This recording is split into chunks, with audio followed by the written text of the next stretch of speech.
bad. I watch hoops. This is bad. Hopefully this gets cut up a little bit. Hi, I'm Jeff Hunter. And I'm Spencer Anson. And we're here to play What Do You Know?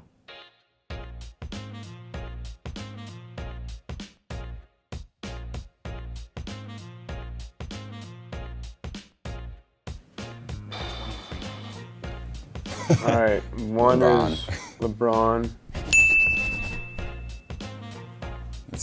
Let's go recent. All right, recent will go Anthony Bennett was one of them, but not recent. Bust. Paulo. Yeah, Paulo. No way. It was the Melo one. Melo was one. Melo was one. No, he wasn't one. Zion was one. Who was Tate? It was Tatum. Tatum wasn't one. Markelle Fultz was one. Jeez. Bad. I watch hoops. This is bad.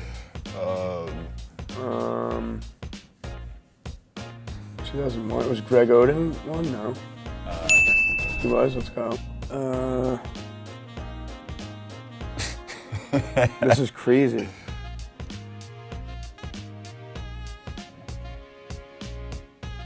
Anthony Davis. You see that?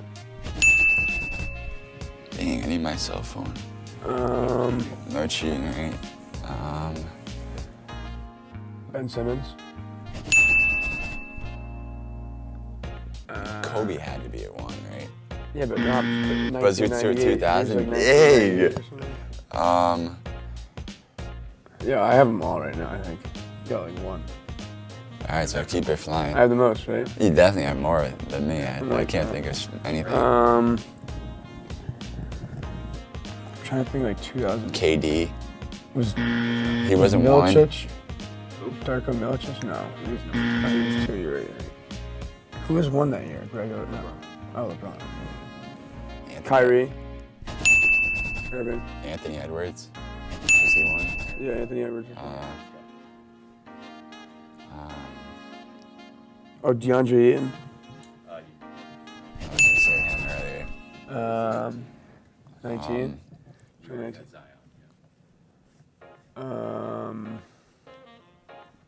Who was 2021? All right, can you give us that? Or give us a hint. Give us college or something. 2021 Oklahoma State.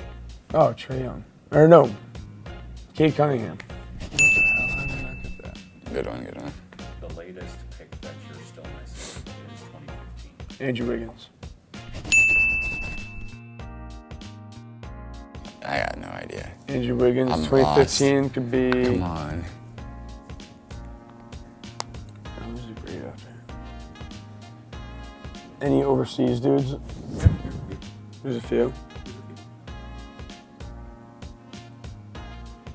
Could. Was Porzingis? He No, wasn't he number wasn't one, one, right? RJ Barrett. What's the name you said before? Porzingis. Was RJ Barrett not number one? Who was? Who was Okay, that so for? that was. But he was with Zion. Oh yeah, you're right. Bogut. Wow, he was number That was a one. weird, yeah. He was number one. 2005. Cat. Oh, nice. Gilbert Arenas. Antoine Peterson.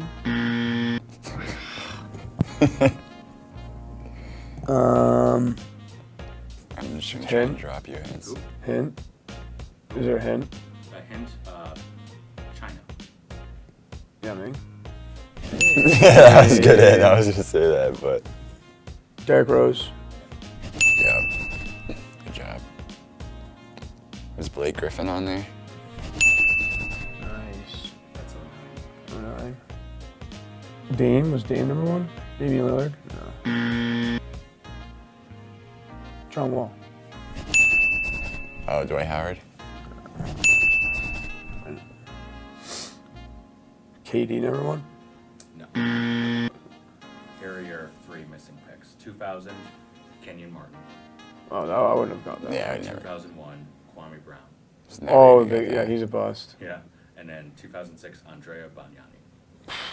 I was never getting those I don't know if I names. would have got those, so I'm okay with myself. We would have been sitting here for 24 hours. A little help. That's not bad. All right. A little bit of help, just a little.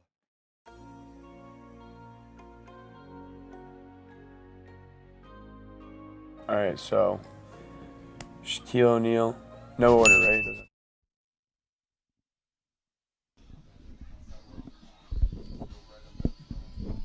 Welcome back to the Owl Athletic Complex, where we're in the second game of our doubleheader. Keene State Owls beat UMass-Boston 7-6 after a walk-off in the bottom of the 11th inning. Yeah, amazing play right there to end that game if you weren't able to see it. Runner scored from third, read the defense well, saw an opening, and took it. You know, fantastic step for the Owls. They're looking to take 2 in a row now in this doubleheader against UMass-Boston. And let's get right into it. Owls warming up right now in the field. Looks like they're going to have number 15, Mia Farah, start the game pitching. Looks like they're finishing up their warm-ups now, and they should get ready to go. This should be an exciting game, especially after the last one. Went into a couple extra innings there, and let's get ready for some more ball.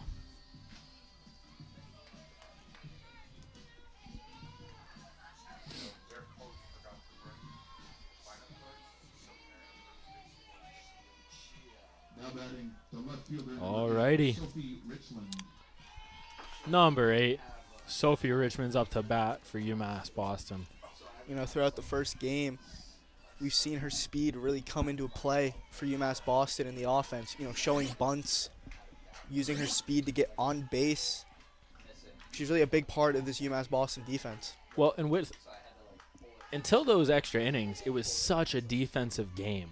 And so for her to still be noticed running the bases, getting on base, you know, making big plays, that really has to stand out in such a defensive game. First pitch there was a ball. It's going to be a 1-0 count. Contact to the second baseman. Throw to first. And she's out. Good play there by Molly Murray. Keep the ball in front.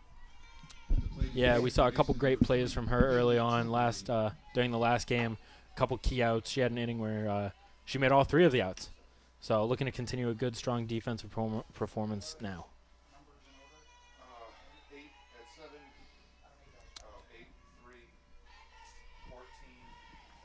Second batter of the inning. Pitch coming in.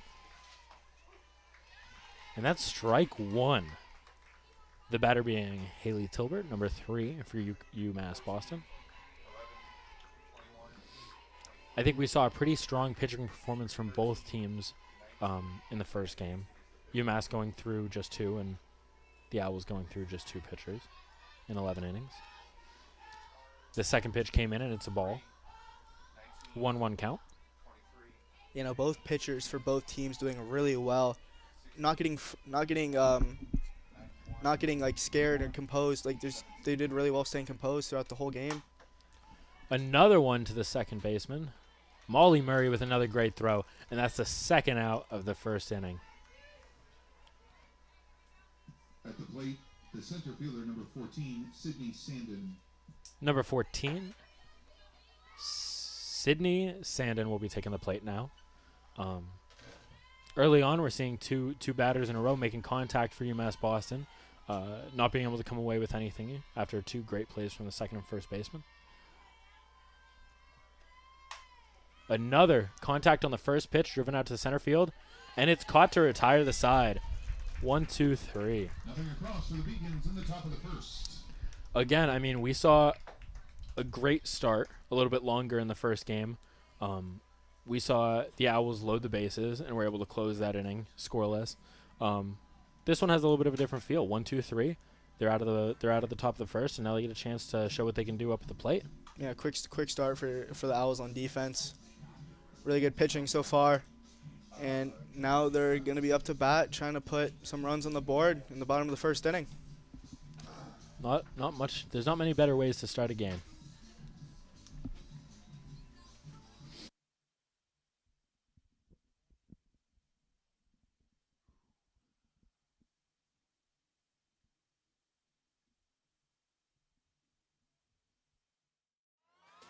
All right, pay attention. Welcome to Fandom 101. We'll cover the tools of the trade from foam fingers in the wave to the super secret wave. How's that for a course description? Lesson 1, your game starts long before the opening whistle, so arrive prepared. 2, if something piques your interest, raise your hand. And 3, work in groups. NCAA championships, attendance is encouraged, passion is mandatory. Get your seats today at ncaa.com/tickets. Class dismissed.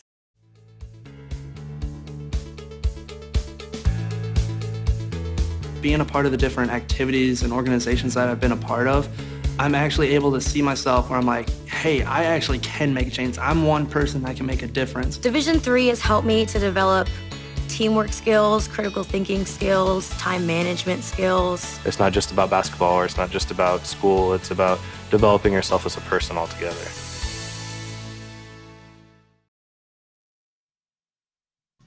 And welcome back. First up to the plate for the Keene State Owls is number 3. Number 3, Molly Murray. Saw key 2 outs to start the first inning from her. Great throws over to first, and now she'll take the plate. Up against pitcher Emily Doble, number 18 for UMass-Boston. She came in, she closed the last game, had one batter in the last game. Strike 1. 1-0 count for Molly Murray. Yeah, Molly Murray in the last game had that really key bunt. That was not a sacrifice. She beat out the throw from the third baseman. Looking to have another key game at offense at the plate. Yeah, she had a couple great plays in the last game. This game, and she's looking to make an impact at the plate right now. 1-1 count. And another ball. 2-1 count for Molly Murray. And again, I mean, the vision out of these batters, we talked about it in the last game. Great vision. Not swinging at too many pitches they shouldn't be. Contact there. Left center field, and it's dropped. She's going for third. Going for 3. Slides in safe. Molly Murray with a triple to start out the bottom of the first for the Keene State Owls. That's the really good start for the Owls offense. I mean, Molly Murray, once again, in the top of the first, getting 2 defensive outs, and now having a triple, now finding the gap, giving the opportunity for the Owls to go up early, 1-0. And that's the thing about these doubleheaders is, it is a fresh start in the second game, but you also have the ability to keep momentum going. And she's shown it. She played great in the first, starting off great in the second. Now up for your Keene State Owls, number 19, Sarah Cody.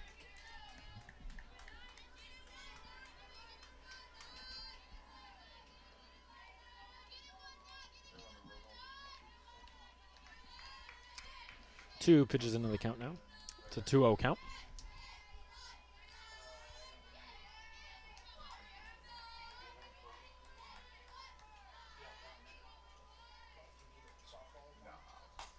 Contact there down the third base line.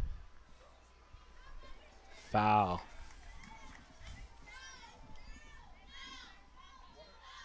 Brings it to a 2-1 count.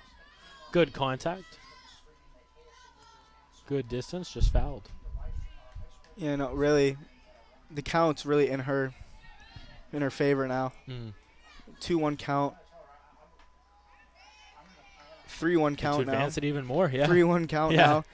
I mean, she's really looking for a pitch she could drive in for a run. I mean, even putting it into play, getting an RBI for her team, just to help the team out. Go up 1-0. No outs here. Obviously, the walk would be ideal. But she's going to make contact out to center. It's caught, but Molly's going to go for home. And the throw, there was no throw. Yeah, she walks right in with that speed. She showed it in the first, going to continue to show it in the second. Great play by Molly. Molly Murray tagged up on the outfield, on the ball to the outfield. Doing a really good job. Now we're going to see number 23, Liv Whittier.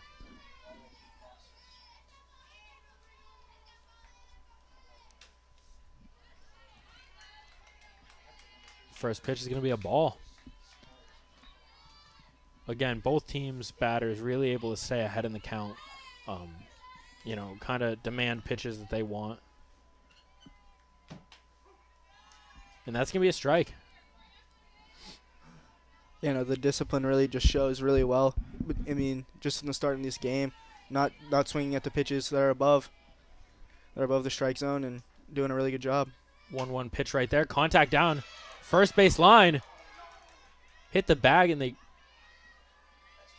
ruled it foul. Yeah, foul ball. Little delayed call there. Whittier was really looking to go to 2. Play called foul. Looking for the same result. Makes contact again, but that one's going to be clearly foul.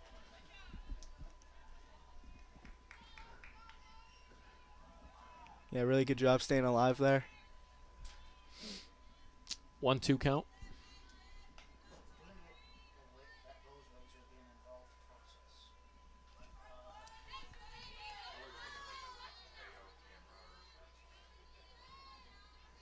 One, two fouls in a row. Pitch coming in again. Contact, staying alive in the count. Yeah, really making the UMass-Boston pitcher having to throw more pitches, potentially leaving one over the plate, and hopefully Whittier can find a gap and to put the pitch in. Yeah, at this point in the count, you're waiting for that pitcher to slip up. She's gonna leave you one over the middle eventually, and that's what Liv's looking for.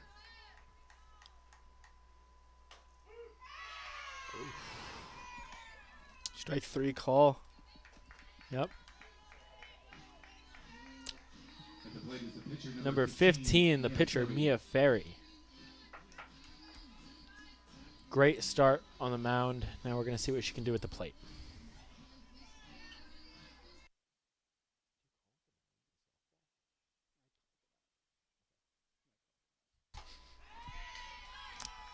First pitch is a strike.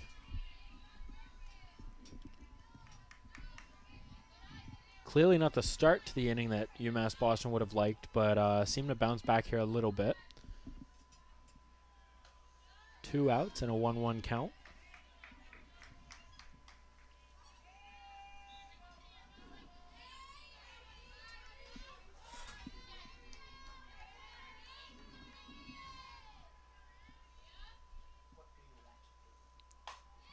Good contact, deep left. And it's caught by the left fielder. UMass-Boston retires the side with a pop out. It's going to be 1-0 with an Owls lead going into the second. Comprehensive learning is being able to adapt to experiences and apply the things that I learned. Being an athlete and juggling academics helped me grow as a person, and things that I've learned, I was able to apply it in another field, putting them into everyday life. Developing comprehensive learning helped me prioritize certain things to make sure I get to where I want to be.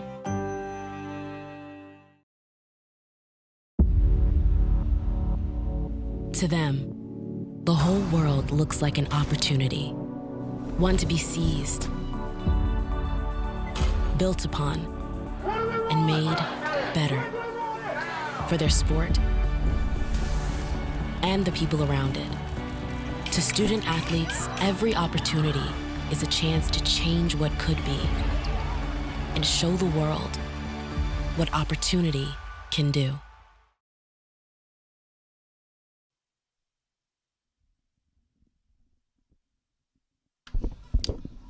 Welcome back. This is the top of the second. Owls lead 1-0 against UMass-Boston Beacons. Really good start for the Owls on offense. Molly Murray, big triple to lead off the first. That's after gaining the 2 first outs of that top of the first. Mia Ferry is still pitching.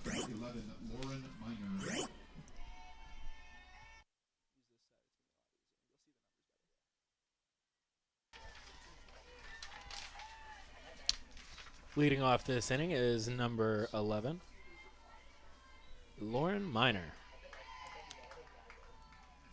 First pitch on the way. It's going to be ball 1. 1-0 count.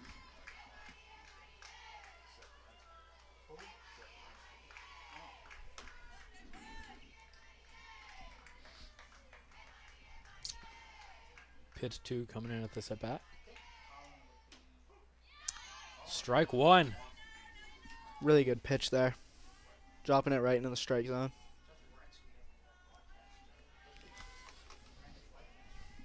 Fantastic pitch there. Regain control of the at bat here. Let's see. It's going to be ball 2. 2-1 count.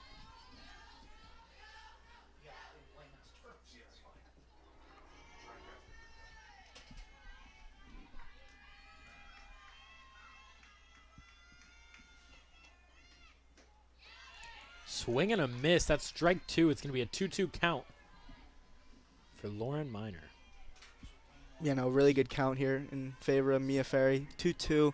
Looking for a strikeout, getting the first out of the inning. And you got to think, it's only a 1-run lead, but any kind of lead puts a little bit more pressure on the batter. Pitch comes in, and that's a ball. Ball 3, full count.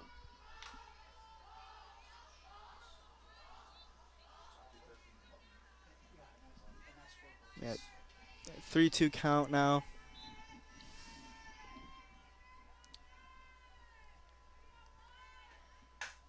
Contact, deep left, and it's gone. Number 11, Lauren Miner, full count. Yeah, Takes it all the way. 3-2 pitch there that, you know, she really liked over the zone and did not miss it. I mean, that's exactly what UMass needed, you know. Like we said a minute ago, 1-run lead isn't much, but it's enough to put some pressure on, and to eliminate it just like that in the first batter of the second is exactly what they wanted. You know, really good response. You know, giving up that first run in the bottom of the first. Now they responded with the run of their own. Now up to the plate, Amari English, as the Owls look to get the first out and set the tone here. Let's see how Maya Ferry does on the mound.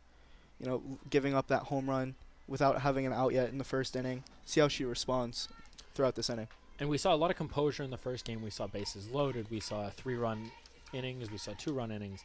The ability to bounce back was key. And the Owls defense is looking to do that right now. You know, even in the last game, UMass-Boston had an early home run, and the Owls did a great job responding, you know, with the offense of their own, and then playing great defense. Contact, deep left again. That one will hit the fence. Going to second. Safe. English is safe at second. Ball off the wall.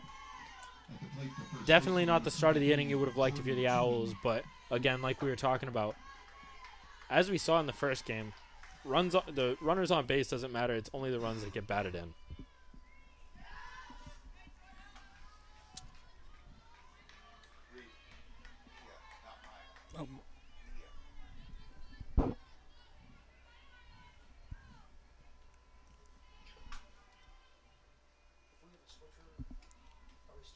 Swing and a miss for number 23, Jordan Toomey.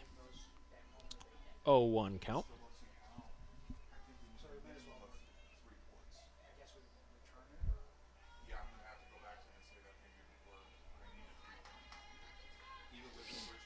Pitch 2 coming in. Owls looking to get the first out. Contact made right to the pitcher. Throw to first. She is out. Toomey is out at first. Looking to bounce back a little bit, but the runner at second did advance to third.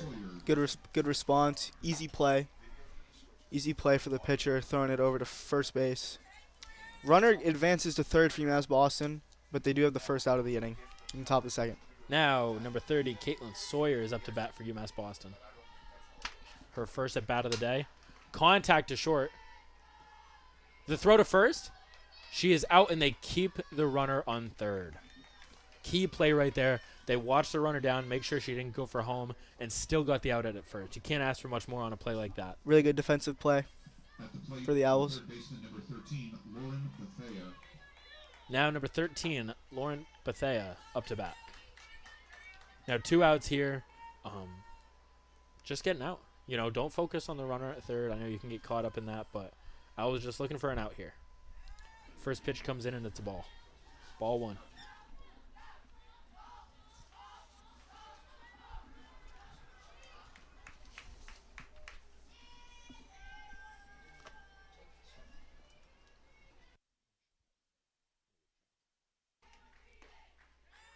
Second pitch comes in, and it is ball 2. 2-0 count.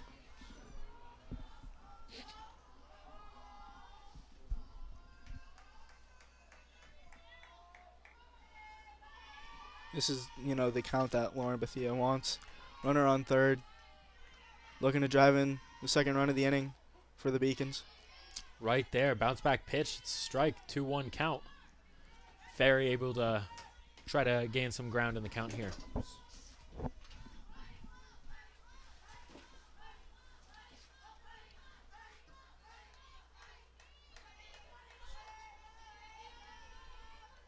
Fourth pitch of the at-bat. Contact made to short. Molly makes the catch. Molly Murray again with the out. That retires the side. 1-1 game. All right, pay attention. Welcome to Fandom 101. We'll cover the tools of the trade from foam fingers in the wave to the super secret wave. How's that for a course description? Lesson 1, your game starts long before the opening whistle, so arrive prepared. 2, if something piques your interest, raise your hand. And 3, work in groups. NCAA championships. Attendance is encouraged. Passion is mandatory. Get your seats today at ncaa.com/tickets. Class dismissed. The road to national championships runs through NCAA.com. And whether you follow one college team or all of them, it's never been easier to get the content you want all in one place. With live broadcasts of multiple championships across all divisions, with exclusive access. This is your ticket to the NCAA tournament. And highlights for every single championship. Stay in the game all season long with NCAA.com, the home of college sports.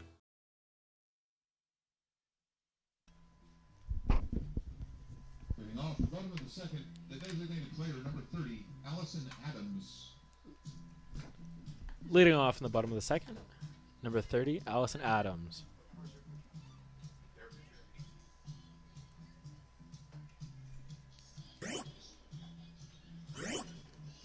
Yeah, Adams here looking to get on base for a leadoff runner for the Owls. Starting some offense here in the bottom of the second. And the Owls kind of off to a fresh start after the game-tying home run from UMass in the last inning. Tied now 1-1. First pitch, strike 1.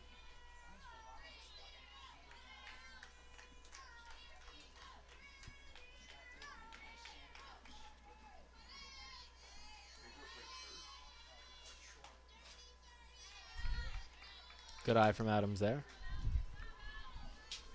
Ball 1. 1-1 count.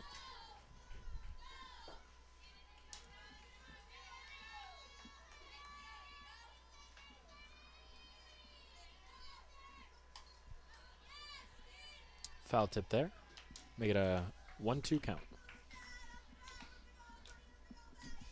Yeah, this is a really good count for Doble. Looking for the strikeout. Getting that first out of the inning. Of the bottom of the second for UMass-Boston.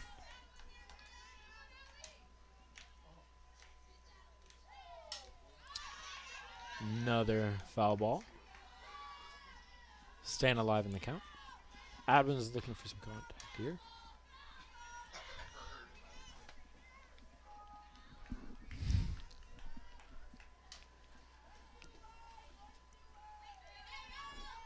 Adams looking for a pitch to hit here.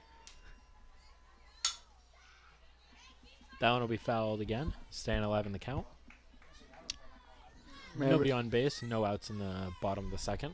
Looking to get on base and get the ball in play. Yeah, Adams really making Doble work here for this out.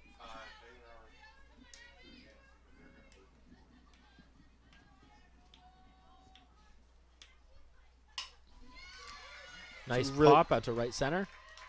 Really good piece of hitting there. Adams is going to get to first. Nice little single to lead off the bottom of the second. That's the exact response Keene State wanted. And, giving up the run, giving up the home run to UMass-Boston, getting that leadoff runner is a really good start for a good response to the bottom of the second inning. And that just shows the importance of fouling those balls out and keeping the plate alive. Now up at the plate, number 16, Grace Hallett. First pitch came in, it's a ball. 1-0 count.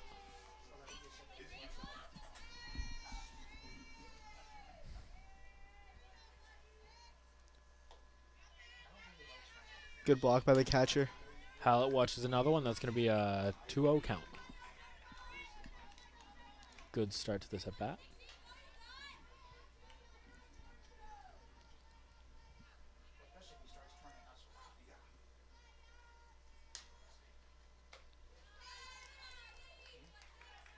And the pitch goes by, and that's a 3-0 count. 3 balls, no strikes. It's a really good count for Grace Hallett here. 3-0 count. Looking for a pitch that you like as well to drive it into a gap. Put some pressure on Doble there, but, she answers back with a strike right there. Make it a 3-1 count.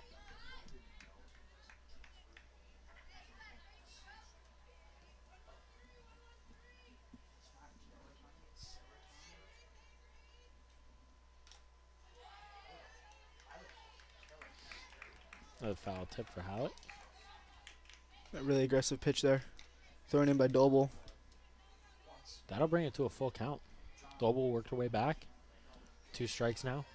Yeah, once again, another full count here in the game. Pitcher's doing a great job working back in. Hallett with another foul. Staying alive at the plate.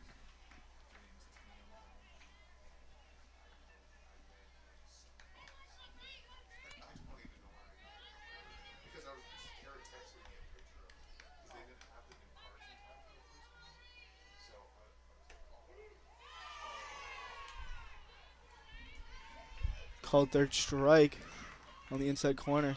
Definitely not the call Hallett wanted. That's 1 out in the bottom of the second. Runner on first. Hallett was ready to go walk to She's first ready base. to take first. Now up number 9. Amanda Serotonin. It's contact.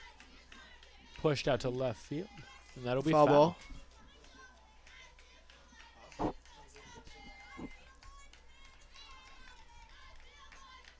Owls have been really aggressive so far. First pitch swinging. That one leads to a strike. It's going to be a 0-1.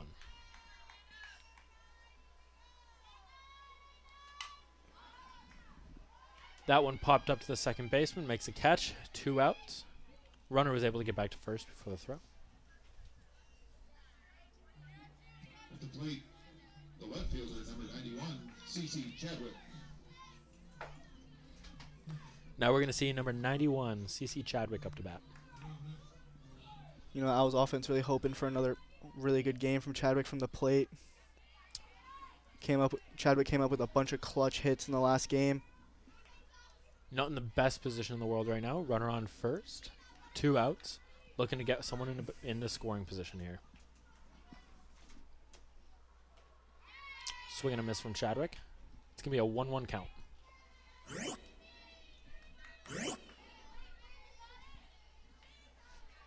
Catcher in the first baseman of UMass-Boston. I've been really trying to pick off the runner at first. Trying to catch him sleeping.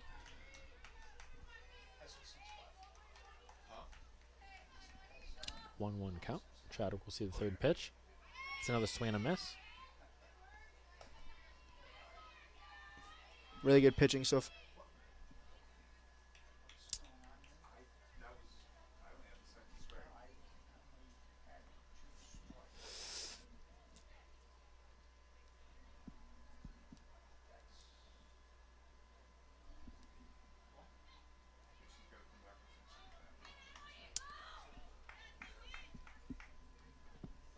One, 2 count for Chadwick here.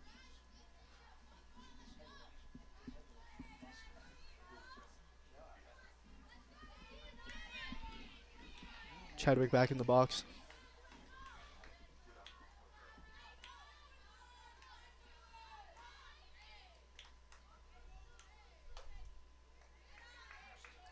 That pitch is a ball. We're going to get a 2-2 count right now.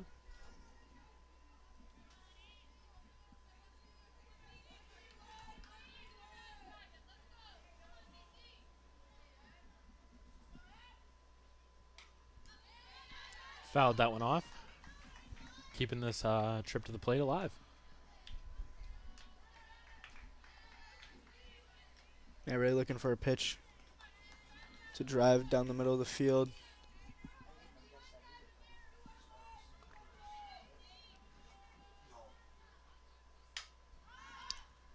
one's popped up towards the home dugout, and it is caught. Third out of the inning. The L's in the bottom of the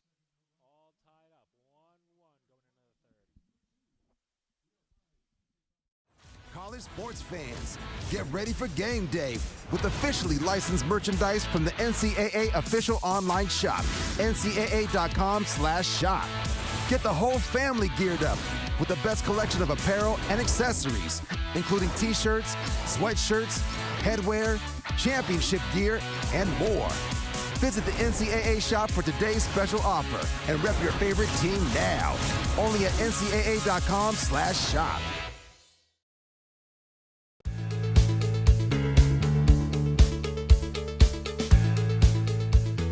Being a part of the different activities and organizations that I've been a part of, I'm actually able to see myself where I'm like, hey, I actually can make a change. I'm one person that can make a difference. Division III has helped me to develop teamwork skills, critical thinking skills, time management skills. It's not just about basketball, or it's not just about school. It's about developing yourself as a person altogether.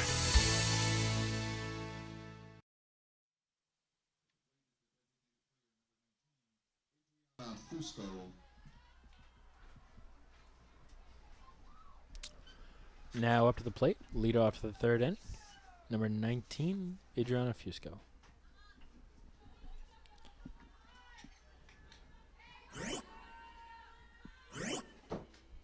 Pitches in, fouled off, making the count 0-1.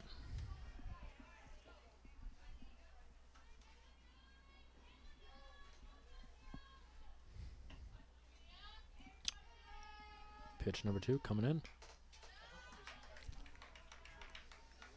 Really good start so far to the top of the third inning. 0-2 count off another foul.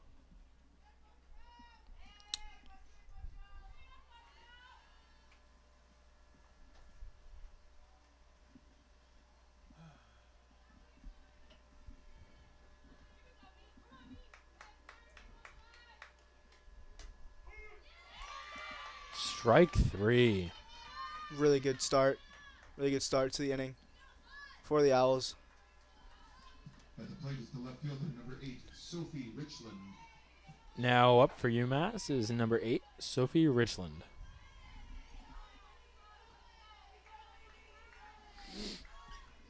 Looking to get the second out of the inning.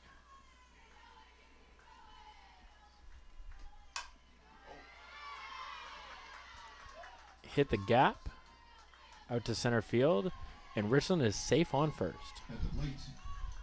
Yeah, you know UMass-Boston has a really fast runner on first base. The Owls need to be ready for steal attempt.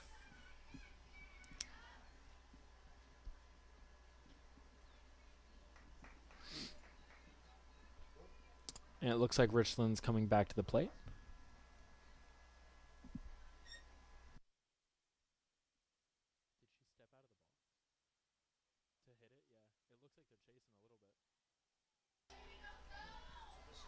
So, and it looks like on that hit attempt, Richland had stepped out of the box, back at the plate.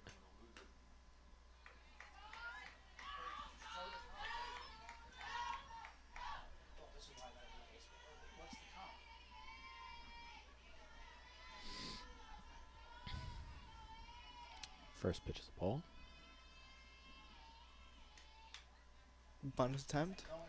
Richland looking down for a bunt attempt. That's going to be fouled.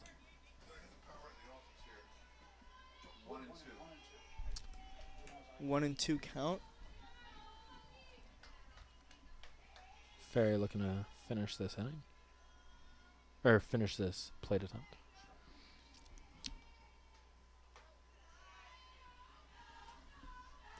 Another ball, making it a 2-2 count.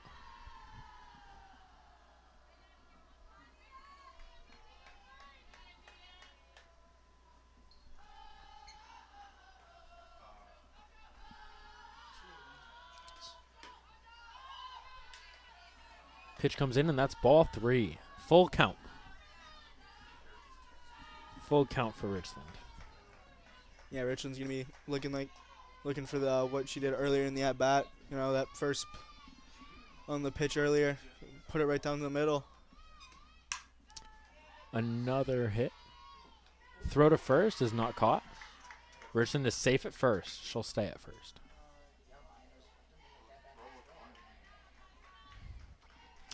Good attempt from the shortstop to get it over to first. Now at the plate, number 3, Haley Tilbury. Yeah, so the shortstop threw it over. First baseman did not catch it, and so it's an error. I was looking for a double play, get out of the inning. Now up at bat, number 3, Haley Tilbert.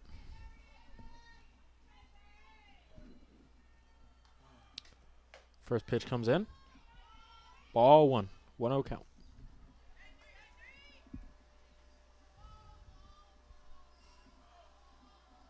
Yeah, Richland looking really aggressive again on the base paths, taking those aggressive leads after the pitch is thrown.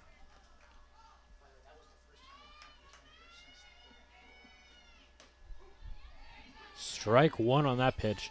It's going to be a 1-1 count.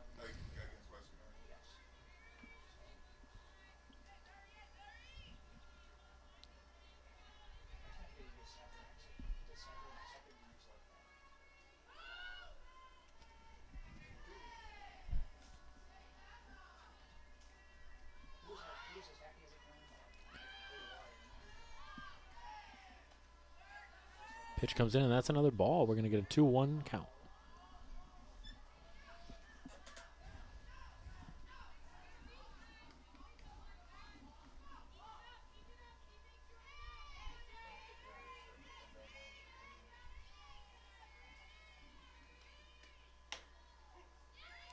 Strike 2. Really good pitch on the inside. Beautiful pitch from Ferry. Makes it a 2-2 count. I was hoping for a double play here to get out of the inning. Richland on first base.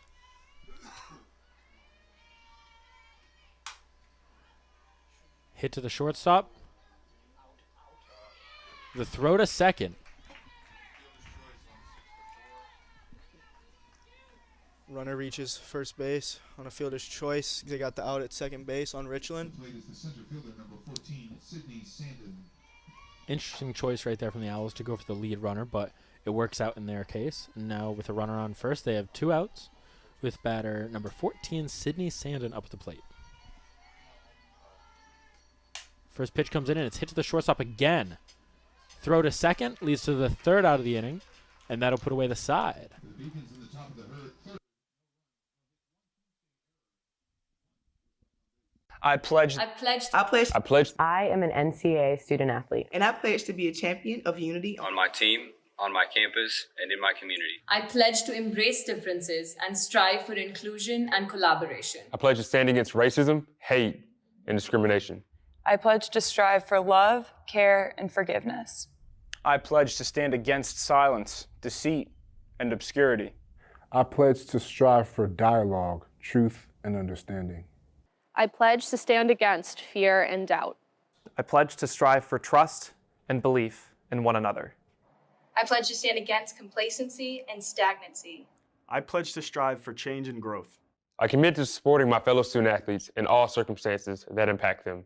I commit to both choosing unity personally and encouraging it for all. I pledge these things because we are stronger together. United as one.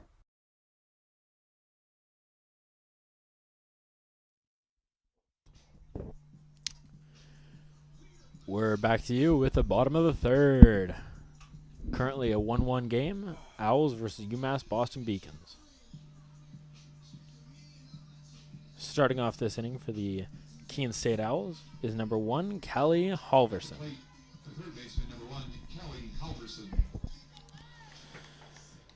Looking to get on base, potentially scoring position for the Owls, looking for a lead. Yeah, I was looking for a quick start on the offense here with Halverson. First pitch comes in, and it's going to be a ball. We're going to get a 1-0 count.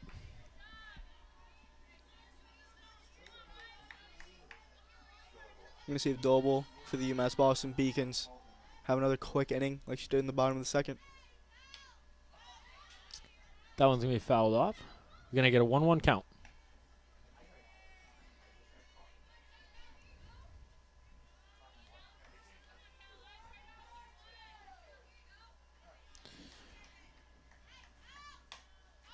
Another foul. Now it's going to be strike 2. Double has definitely calmed down a little bit since the first. The first was a little shaky. Obviously, the Owls putting up that 1 run, getting a couple runners on base. Since then, definitely got into the groove of things throughout the game. Yeah, a lot more calm, a lot more composed. Starting to get throughout the first 3 innings or throughout the first 2 innings so far, really getting ahead in the count. That pitch is hit right back to the pitcher. The throw to first will be made. Halverson is out at first. Yeah, Doble made that play look really easy. Again, just calming the nerves. The more the game goes on, the more relaxed you can play. Now batting for the Keene State Owls, Molly Murray, number 3. In her first at bat, getting that triple to really start off the game, really helped the Owls to get that first run. Yeah, beautiful first at bat. Really, really settled the nerves there. Another hit. That's going to get the gap right up the middle. And Murray's going to be safe at first. Two hits in a row for Murray right there. 2 for 2 now to start the game. When your leadoff hitter gets on base, it really helps your offense. Get into the flow. Oh yeah. Advancing runners, putting them into scoring position, really helps your offense calm down throughout the game.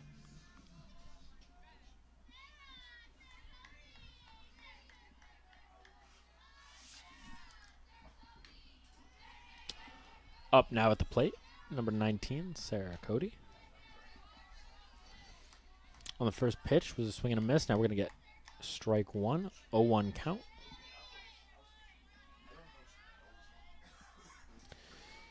Pitch number 2 at the at-bat on the way.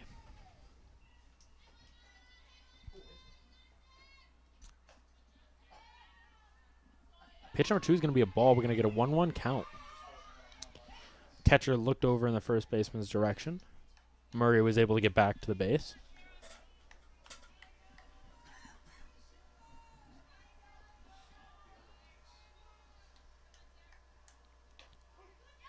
Strike 2. Cody's now down 1-2 at the at-bat. Really good position now for Doble as a pitcher, looking to either get the double play ball or even the strikeout here against Cody. Deep drive. And that one is deep, and it's gone. Sarah Cody with a 2-run home run for your Keene State Owls to take a 3-1 lead in the bottom of the 3rd. Really big home run there. Down in the count, 1-2. Bad pitch over the plate, took advantage of it, and did not miss it. And that's the thing we've seen so many times over the last 2 games, the first 3 innings of this one and the 11 of the first, is it doesn't matter what the count is. Whether you drag it out and you can get a walk out of it, you could be down in the count like Sarah was right there, but fantastic home run to give the Owls the lead. 1 out, bottom of the 3rd. Let's see how Doble responds. Giving up the home run. See how composed she still is. She got the first out in the inning, made the play look really easy. Giving up the home run. Let's see how her emotions are in the game, and see how she pitches. Next up, number 23, Liv Whittier.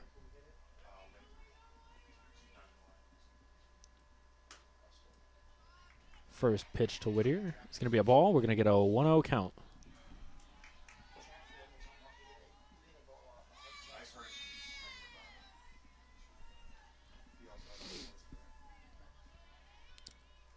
Second pitch on the way. Hit to the second baseman. The throw to first is made, and the out is there. We're looking at 2 outs in the bottom of the 3rd. Next up to the plate, number 15, Mia Ferry. With 2 outs, bottom of the 3rd, you have the 2-run lead. You're looking to get back on base. You're going to look to get back in a scoring position. And that's what we're looking for right here. Yeah, no, big home run for the Owls. Big 2-run home run for the Owls. See if they can keep the offense going with Mia Ferry here.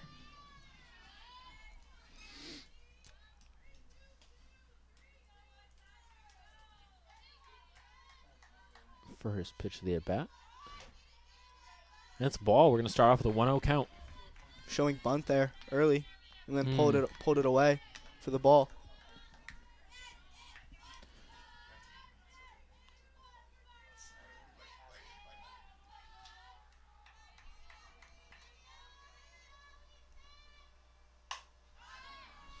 Big head out to center.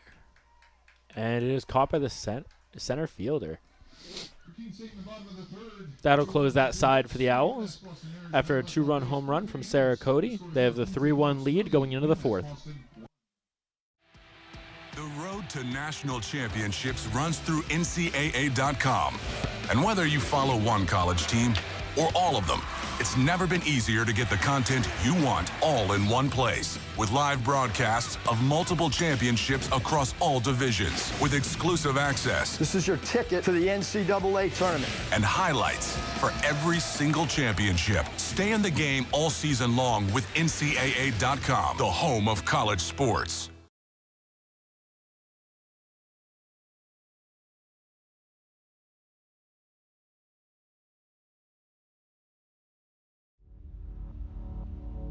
To them, the whole world looks like an opportunity, one to be seized, built upon, and made better for their sport and the people around it. To student athletes, every opportunity is a chance to change what could be and show the world what opportunity can do.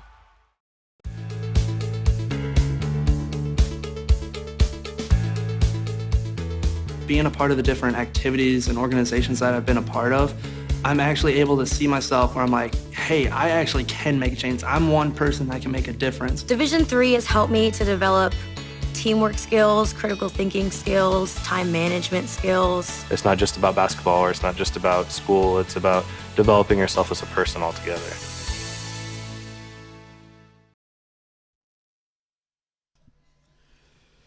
Now up for UMass-Boston, number 11, Lauren Miner.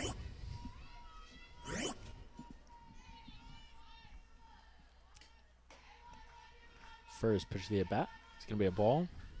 1-0 count.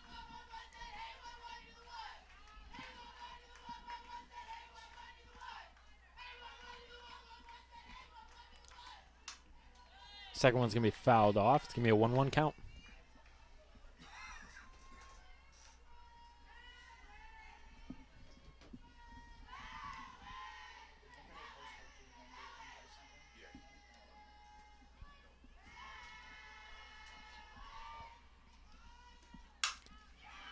And that one is drilled out to the gap in right center. It's going to hit the wall.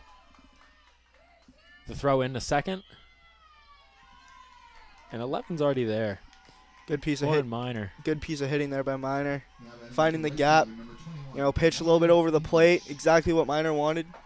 And found the gap. Solid piece of hitting there and putting yourself in scoring position for your team.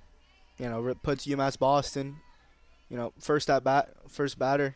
Gets on base the second. Really good start to the inning. Next up to the plate is Amari English. Drills it out. That ball gets thrown to home, and English will go to second. Runners advance. Now we have runners on second and third for UMass-Boston. Interesting play there. Now batting is the first baseman, number 23, Jordan Toomey. Number 23, Jordan Toomey will be next up to bat. With no outs, looking to drive in a couple runs from second and third. Yeah, no, Toomey's looking to put the ball in play for UMass-Boston. Really help her team out, getting some runs on the board.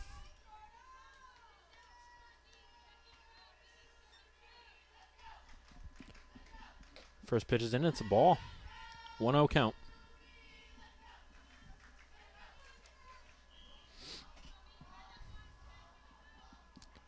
Owls with no outs, trying to hold on to a 2-run lead in the top of the 4th. Second pitch is going to be ball 2. 2-0 count.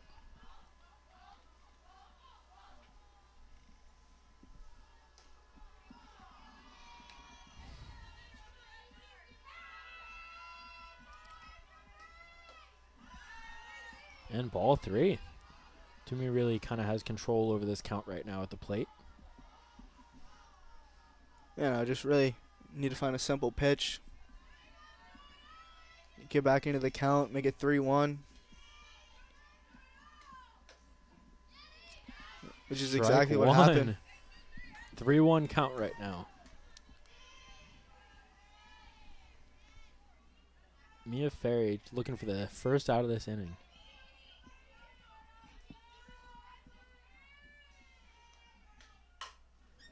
Hit out to the shortstop. Throw to first is made. Out. Throw to third is not there in time. And the runner will be safe. So runner on third goes home to make it a 1-score game. And the runner from second will get safe to third.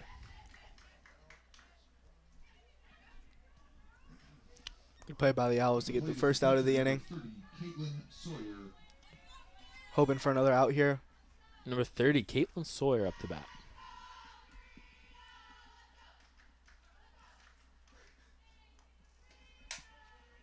That one's popped up.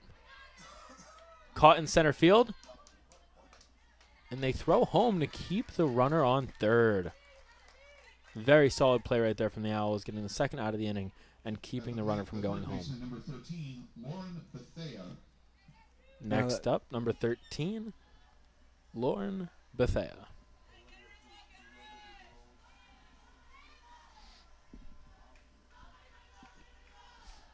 Yeah, Bethea here now looking to drive in a run, tie up the game here for UMass-Boston. That one's going to be foul out in right field. 0-1 count. Ball hit with a lot of power there. That's the challenge here with the runner on third. Bethea up to bat, but there's already 2 outs. So she has to put this one into play to drive in home the run. Yeah, you gotta get a hit here to help your team out, tie the game here, really give your team momentum.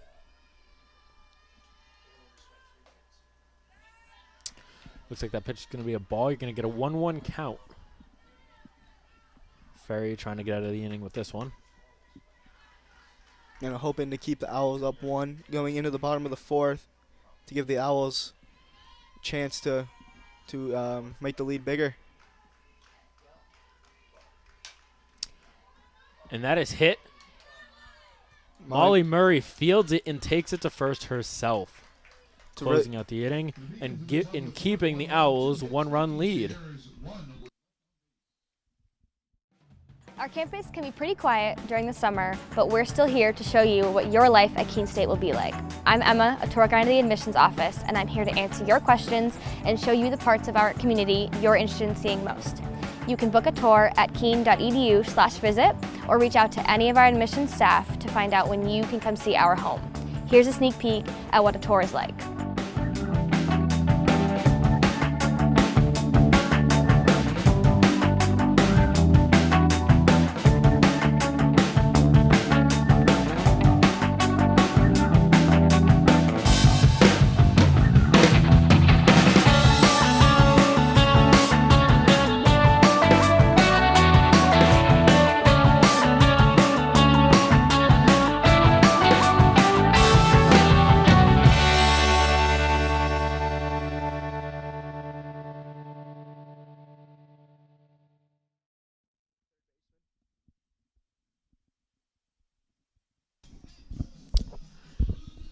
Welcome back for the bottom of the 4th.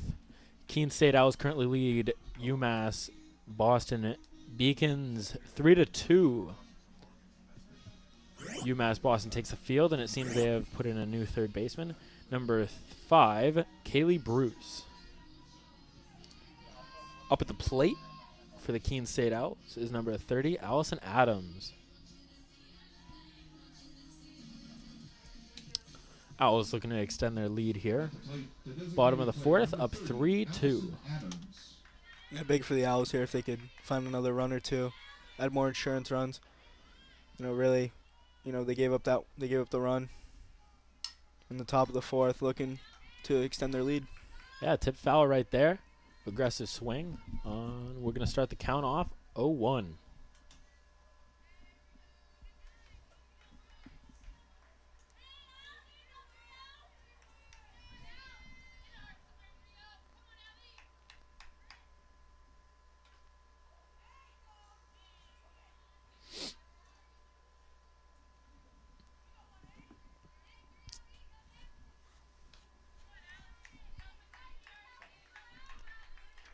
Second pitch comes in, another foul ball. We're going to get an 0-2 count on Adams.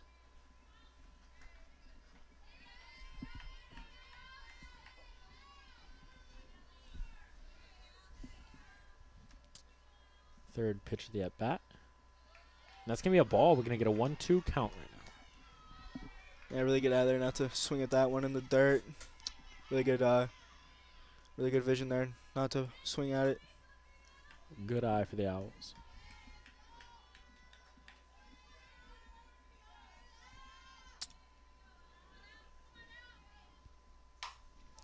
And that one's hit right into the gap between third and short. Adams is going to get safe on first. Really good piece of hitting with 2 strikes in the count. 2 at-bats in a row being able to get on first, and that's big.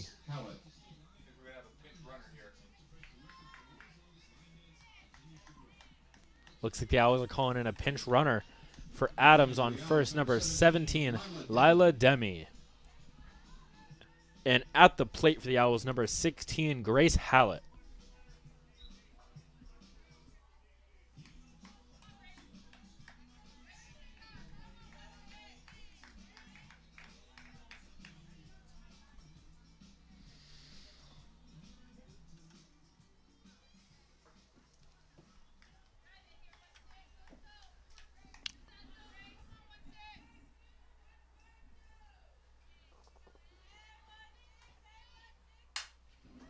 Another one hit right to the shortstop. And the double play is made. Tagged second, throw to first. The first 2 outs at the bottom of the 4th inning. Now what the Owls wanted to do with a leadoff runner, hitting into a double play. But now they have number 9, Amanda Seratoni up at bat here. Looking to get back on base and start a rally for the Owls. And that's popped out to center left. Hits the gap. Seratoni safe on first. It's a really good response after hitting into a double play. First pitch you see, hit it to the gap for a single. Great ability to get another runner on base there. Next up is number 91, Cece Chadwick. Really hoping to keep the day on fire. Last game, hitting a few gap shots. Hoping to do that to advance the runner. Especially with a runner on first. Hits it up. That's a little high. Caught by the center fielder, and that's going to retire the side. For the Owls in the bottom of the 4th.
few changes to the field for the Owls.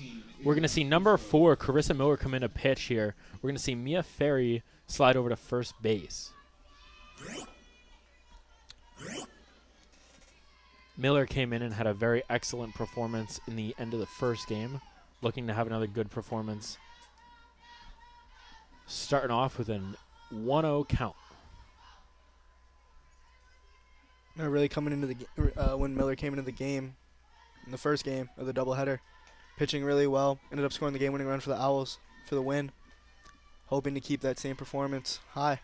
Right now, 2 pitches in. Number 19, Adriana Fusco up at the plate. It is a 2-0 count. Strike 1 right there from Miller. It's a good way to try to regain some grasp on the count. We're going to get a 2-1 count going forward.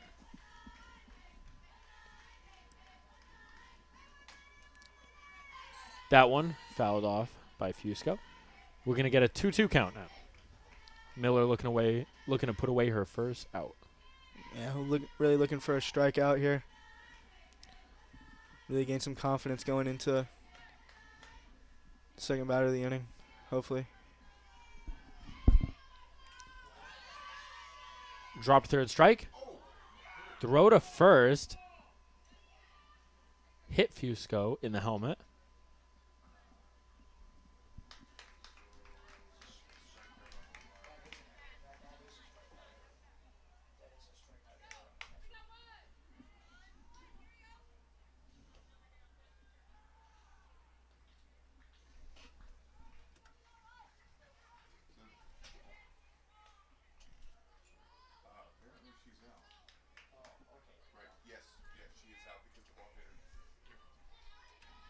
So, on the drop third strike, the ball was thrown to first. Fusco was hitting the helmet with the ball. That was an interference, and she is out. Not ideally how Miller would have liked to get her first out of the inning, but it sure is a start. Now, number 8, up to bat, Sophie Richland. First pitch was a strike. We're going to enter with a 0-1 count. Yeah, Richland really wanting to start Beacon's offense here. You know, a really good speed. 2 strikes now on Richland. If Richland gets on base, potentially having one of the fastest players on the team for UMass-Boston. Finding a gap, potentially scoring or going to third base. 2 strikes here.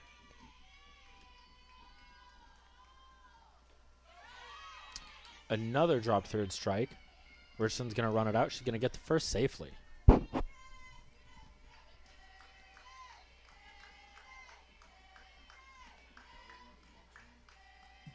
Plate to center fielder number 14, Sydney Sandlin. Up at the plate, number 3, Haley Tilbert. Correction at the plate, number 3, Haley Tilbert.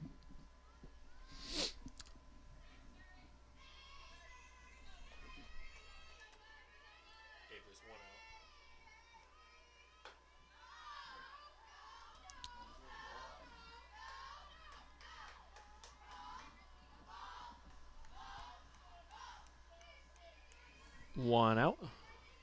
1 pitch at this at bat. It's a ball. It's a 1-0 count. Richland on first base. I was looking to collect the second out, possibly a double play here. Catcher looking on at the first base runner. And especially with the aggressive base style, the aggressive base running from UMass-Boston. Definitely could try a few pick plays from the catcher to the first baseman. Yeah, a lot of leads off the bag today. Pitch comes in. That's another ball.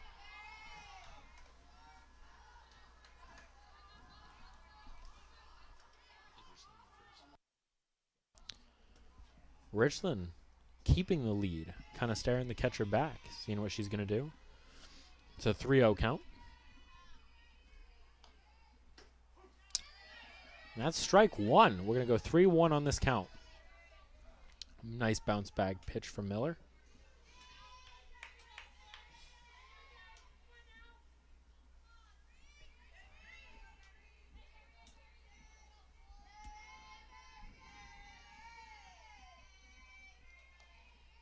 Pitch is in. Fouled off. We're going to get back to a full count here. 3-2. You know, two really good pitches back-to-back from Carissa Miller to get back to 3-2 count. Potentially the hitter hitting into a double play or Carissa Miller getting a strikeout. And that's exactly what you need right here. You know, up by 1, you got a runner on first, a very fast, aggressive base runner on first. That one's popped up. Molly Murray with the catch. And the runner at first gets back. So we're going to have 2 outs, runner on first, with a Keene State lead by 1. Number 14's up at the plate, Sydney Sandin.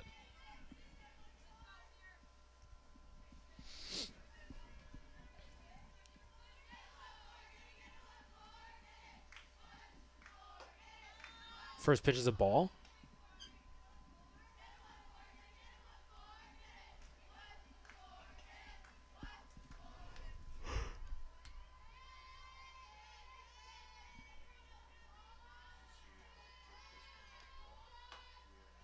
Second pitch is another ball.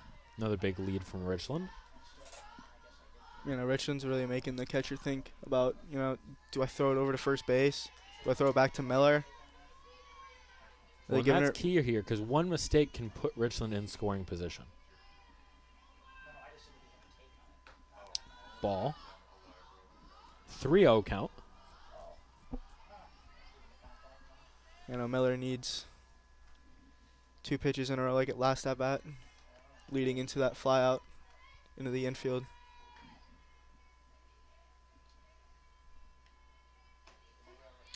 Strike 1. Really good pitch. Miller again able to answer back. We're going to get a 3-1 count. Really good pitch over the plate.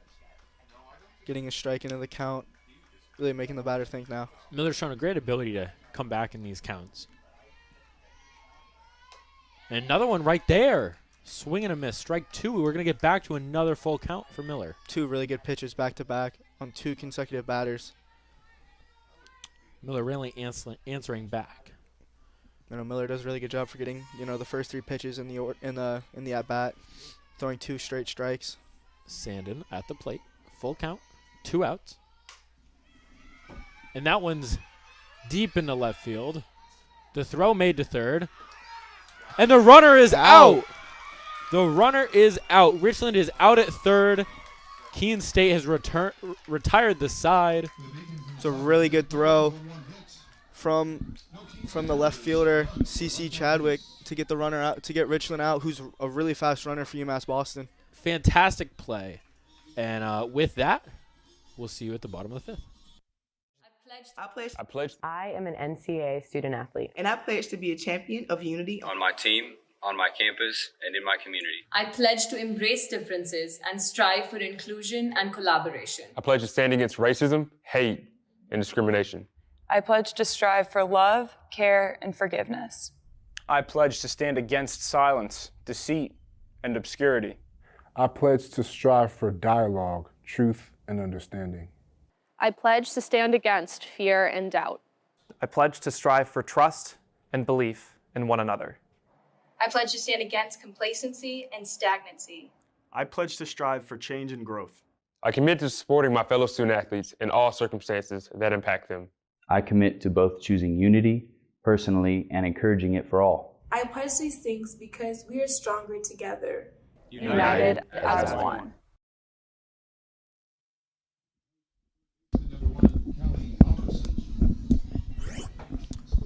Welcome back. At the plate, number 1, Callie Halverson to lead off for Keene State in the bottom of the 5th. The current score is 3-2 with a 1-run lead for the Owls.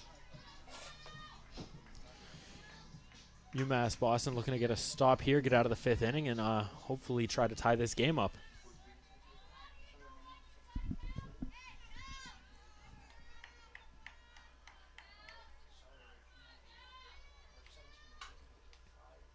First pitch comes in, shows bunt, but it's fouled off.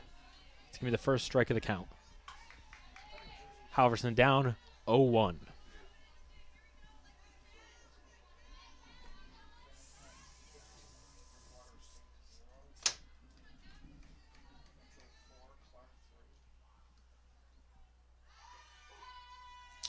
Halverson starts to show bunt again there. Going to get called a strike. It's going to be 0-2 count. Not the start she would have liked.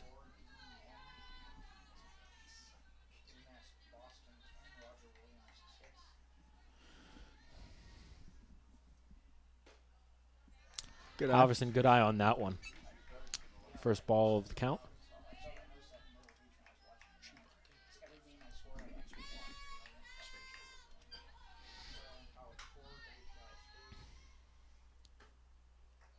Really good eye. Make count 2-2. Ball inside. Really stretching out the count here. Keeping the plate appearance alive. Halverson looking to get on base and hopefully get some momentum going for the Owls.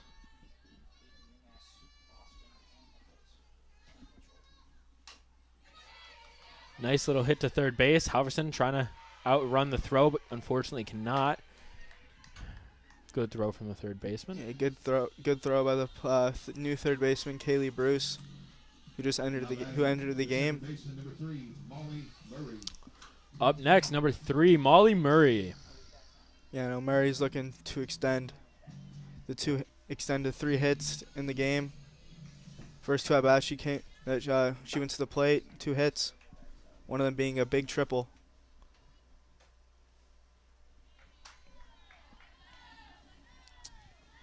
First pitch comes in. We're going to start the count. 1-0.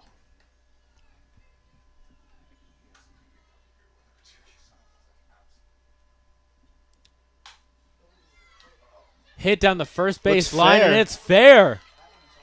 We could see our second triple of the day from Molly Murray. She's safe at third. With an overthrow to the third baseman.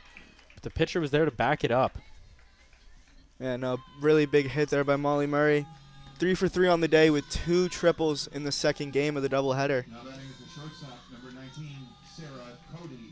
Next up, number 19, Sarah Cody. We already saw the 2-run home run from her earlier. We're looking for another big plate appearance here to extend the lead.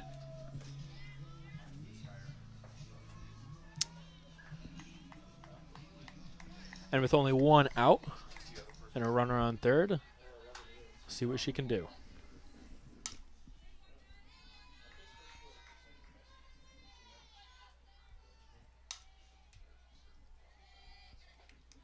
First pitch is a ball. 1-0 count.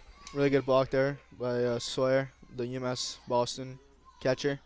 Not let the ball go back to the backstop. Molly Murray's speed, she definitely would have gotten to the home plate.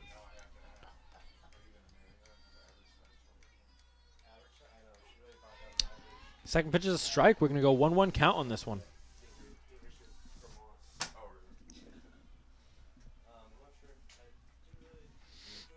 Sarah Cody with a 1-1 count at the plate. Already has a 2-run homer today.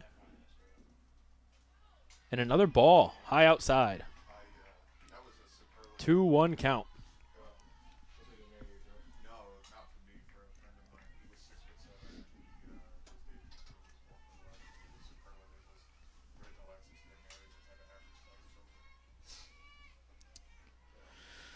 Two-one count. And that's hit past the shortstop. Murray's going to come in and score, and Cody's going to get to first. Really good. Really good putting the ball into play. Good things happen when you put the ball in play. Goes under the shortstop's glove. Molly Murray scores to extend the lead for the Owls 4-2. 2-run lead, 3 RBIs coming from Sarah Cody. Incredible today at the plate. Up next, number 23, Liv Wadier.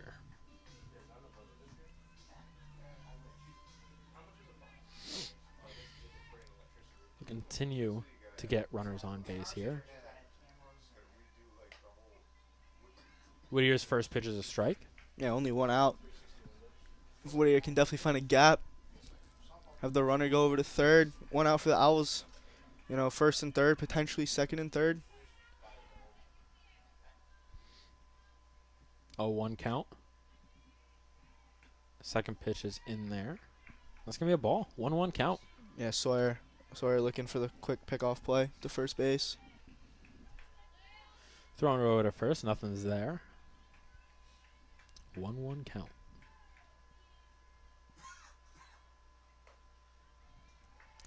That pitch is in there for another ball. We're going to get a 2-1 count on Whittier. As a pitcher like Doble, you don't really want to fall in the count between Whittier, because Whittier will make you pay. Finding the ability to find gaps or any holes in the infield to hit the ball into the outfield. It's a really good ability. It's another ball. We're going to go 3-1. Yeah, Doble really needs to find a strike here. You don't really want runners first and second with only one out for the Owls. Yeah, the walk here is pretty dangerous, putting runners on first and second, especially at the speed of Cody and Whittier. And a hit to the shortstop. Oh. And an interesting call from the ump there, out at second. Right, yeah. Whittier safe at first. Unfortunately, the force was there for Cody at second.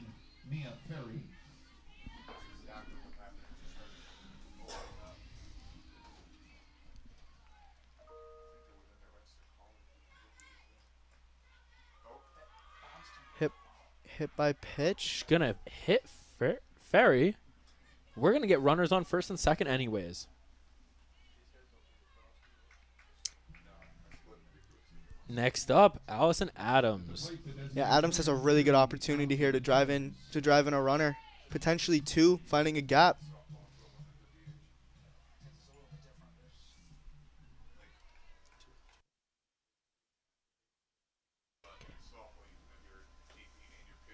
First pitch comes in, that's a ball.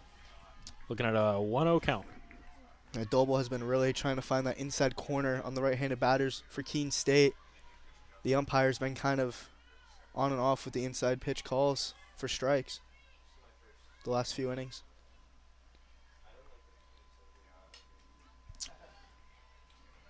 That one was tipped foul. We're going to get a 1-1 count.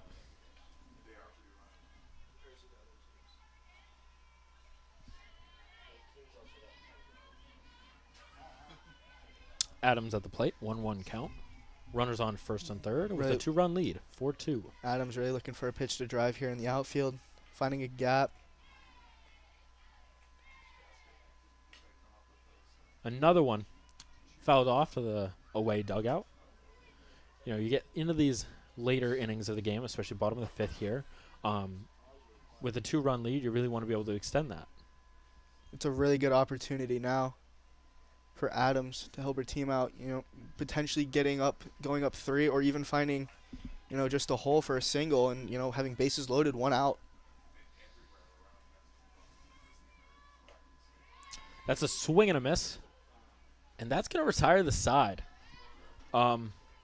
It's not great when you got runners on base, but coming away with 1 more run, they can extend their lead to 2, and we'll see you at the top of the 6th.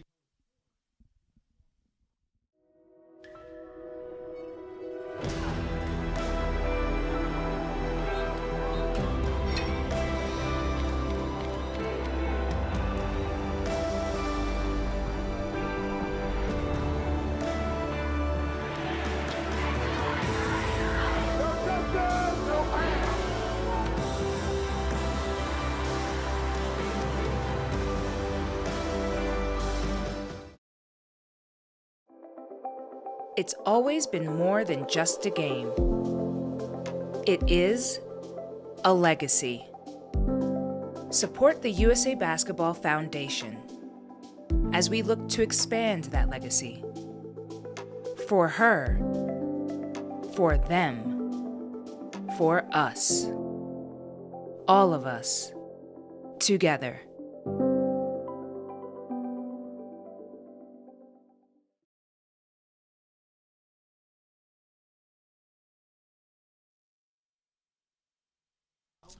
Welcome back to the Owls Athletic Complex. Right now, your Keene State Owls are currently leading 4-2 in the top of the 6th against the UMass-Boston Beacons. The Owls really having, that 2-run lead. You have Carissa Miller on the mound, who pitched really well in the first game. UMass-Boston have really only had 1 big inning against Miller, and that was when, the runner on second was in play. Other than that, they've had, a few singles here and there, but nothing really dangerous. No. No. They've played a very great 2 games at this point on defense, and they're looking to close out this one. Leading off for the Beacons is number 11, Lauren Miner. You know, I was looking for a quick 1-2-3 inning, getting back to hitting, adding more insurance runs for Miller or anyone else who comes into pitch, if anyone will. And that's the thing. Two runs is great, and that's nice, and they like where they're at, but they're itching to get back at the plate. You know, they can see the finish line in this game, and they want to put up more runs. They want to kind of secure it. First pitch comes in, and it's a ball. We're going to get a 1-0 count.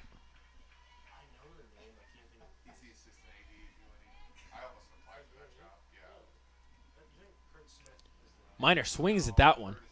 That's going to be a 1-1 count. That was a really good pitch by Miller. You know, that ball jumped right when it got to the plate, and it fooled Miner.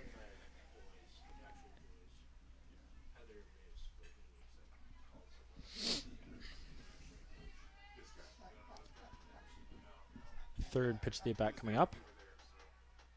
And it's in there for a ball. We're going to get a 2-1 count. Miner ahead of the count. UMass down in the game, looking to get something started in the top of the 6th. Man, Miner has a really good count right now. 2-1, no outs. That's hit right down the first base line. Easy tag for the first baseman. As Ferry gets the first out of the inning. Yeah, Mia Ferry, you know, really simple play. I mean, a little bit of rain now coming down. That ball could easily went under the glove. But, you know, making the easy fundamental plays now are, you know, the most important. Try to keep the UMass-Boston Beacons off the field, off the base path.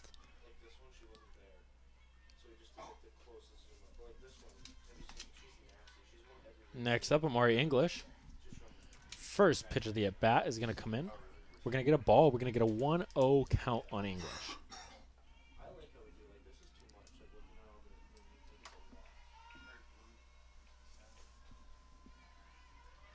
Second pitch comes in. It's going to be another ball. We're going to get a 2-0 count for English. Miller trying to gain control of this at-bat right now. It's another one. Low inside. We're going to go 3-0 on the count. But we've seen Miller dig herself out of this position before. Yeah, she's found ways to, you know, throw 2 really good pitches in a row that the hitter wants, but they foul them off into foul play. Right here is not the case. Or it is. You know, really finding that corner, you know, right above the knees. Umpire's going to call it every time, and that's what Miller needs now here. 3-1. And that will be the 4th ball. Yeah, that one got away from her. English taking first. Miller has to stay confident though. She's pitched a great game. She had a great couple innings in the last game. She's on to the next batter. You know, this would be a really big time play if the Owls can get a double play here. Next up will be Jordan Toomey. Currently 0 outs. Owls up by 2. It's a 4-2 game in the top of the 6th. Toomey up here, looking to put a runner in scoring position. One out here. Sorry, 1 out. 1 out, double play, get the Owls out of the inning. That one's popped up by Toomey. Caught by Molly Murray.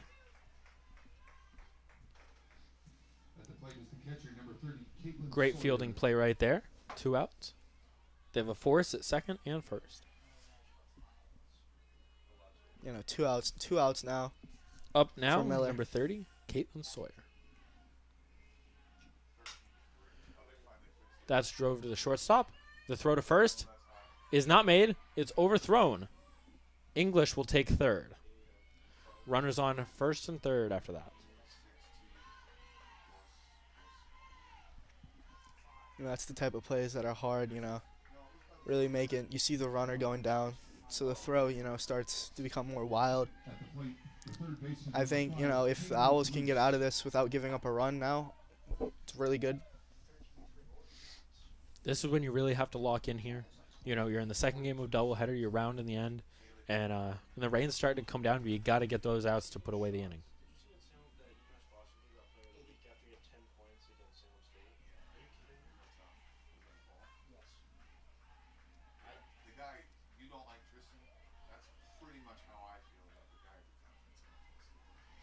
First pitch ball.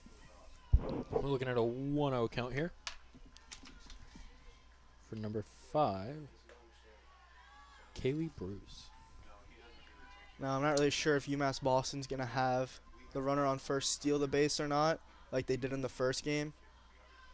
You know, these outs are really important now, you know, crunch time of the game. I'm not really sure if they're going to start stealing the runner at first. Well, right now with a 2-0 count, they're in good position to load the bases as is. But as I'm saying that, we're going to get the first strike of the count. We're going to go 2-1. 2-1 in the count, 2 outs. If you're the Owls here, you got to finish it up. You don't want to give up a run. You know, this would be a big out. This would be a big way to get out of the inning. That's going to be ball 3. 3-1 count. 2 outs, runners on first and third. You know, this is a really good count now for Bruce, potentially driving in a run to make the game 4-3. Or even taking a walk and loading the bases. And that's going to be a walk. Yeah, bases loaded now, 2 outs. If you're Miller, you really just need to, you know, calm down, take a breath.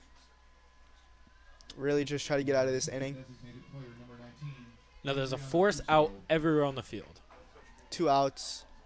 Any play that you can make, really, just to get the out. Now up for UMass-Boston is Adriana Fusco, number 19.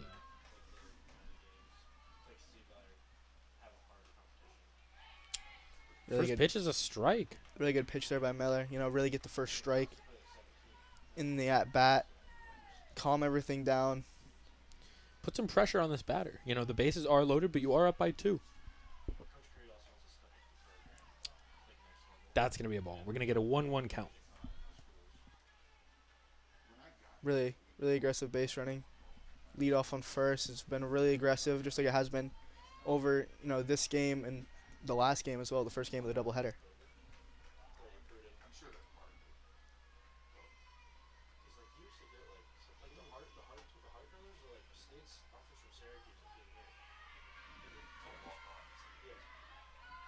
Batter wanted some time. Stepped out of the box. 1-1 count. Pitch coming in. Drove out to left center. The throw to home is not there in time. And the throw to third is not there in time. With a runner on second and third, UMass-Boston has now tied up the game.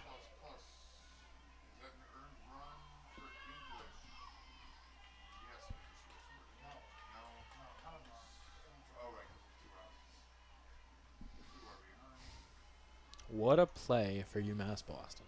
You know, UMass-Boston really needed that hit. And number 19, Adriana Fusco, really came in clutch with that at-bat. Yeah, not only driving 1 run in, but driving 2. And now it's tied game with 2 runners in scoring position with number 8, Sophia Richland at bat. You know, Richland has been really clutch all game. You know, base running, plays in the field, hitting. This is the person you would want at the play right now if you were UMass-Boston.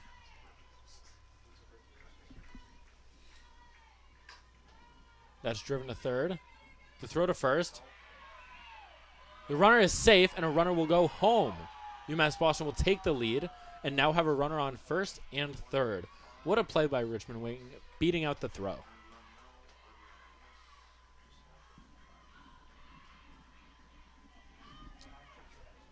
UMass-Boston entering this inning down 2, now up by 1. It's a 5-4 game. You know, this is the type of inning you would want as UMass-Boston. You know, a few errors in the field, you know, throwing errors. And yeah, it's UMass-Boston's taking care of the advantages that the Owls have given them. They've been put in a good spot here, looking to now grow their lead.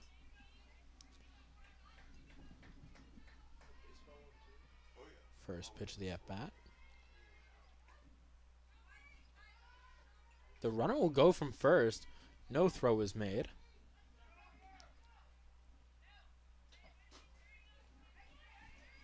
Now a runner on second and third with number 3, Haley Tilbury up at the plate. 1-0 count. 2 outs. UMass up by 1. Runners on second and third. And that second throw is a ball. Yeah, and a 2-0 count now. The count's really in Tilbury's hands now, really. She finds a pitch to drive. You have 2 fast runners on the base pass now for UMass-Boston. Anything in the outfield potentially could be 2 runs.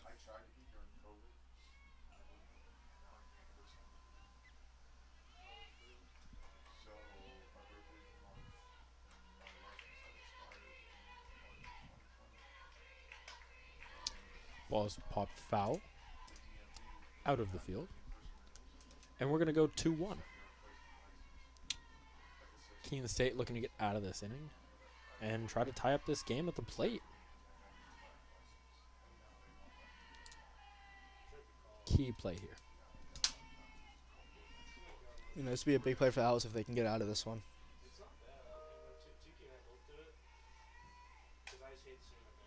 Another one fouled out. We're going to get a 2-2 count right here, looking for the strikeout to end the inning. Yeah, this would be a big strikeout, I think, for Miller. 2-2 count, 2 outs, runners on second and third for UMass-Boston. Yeah, you gave up 3 runs in this inning, but if you can only be down by 1, and you got the bottom of the 6th to, potentially tie up the game or take the lead back. You've been swinging the bat well. You're going to have a chance to swing it 2 more times. I think, 1 run isn't the end of the world. Right there, we're going to see a ball, and we're going to see a full count.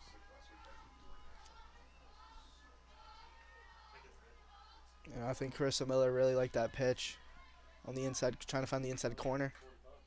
It was a close one. Unfortunately, it's going to be a ball, and we're going to get a full count here. Looking to put the side away. Swing and a miss. Big strikeout for Carissa Miller. Huge. With a runner on second and third, Carissa Miller puts away the side. And we will see you back at the bottom of the 6th.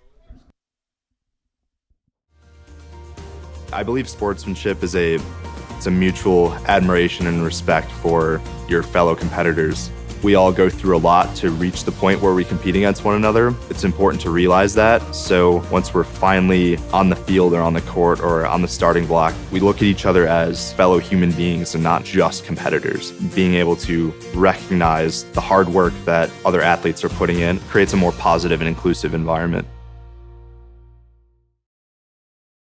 College sports fans, get ready for game day with officially licensed merchandise from the NCAA official online shop, ncaa.com/shop.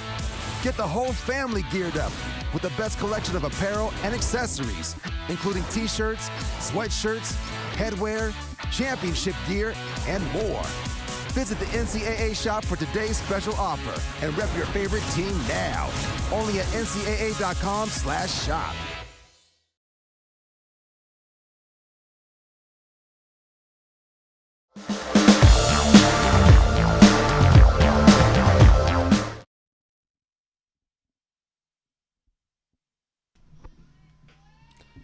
And we're back in the bottom of the 6th.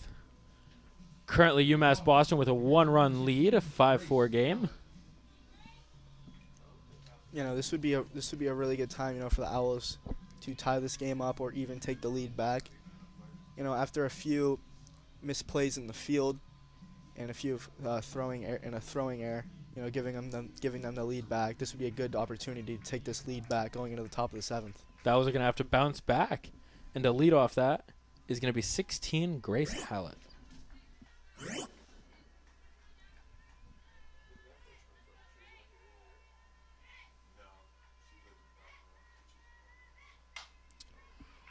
Hit straight to the second baseman, and the throw to first is there.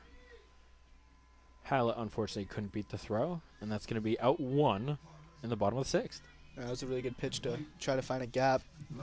Right thing to swing, just hit it right to the second base, right to the second baseman. Next up, number 9, Amanda Saratini.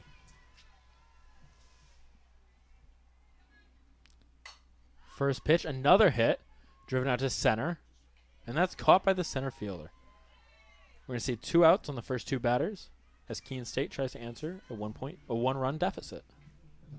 Doble's really liking the bottom of the 6th inning right now. 2 pitches, 2 outs.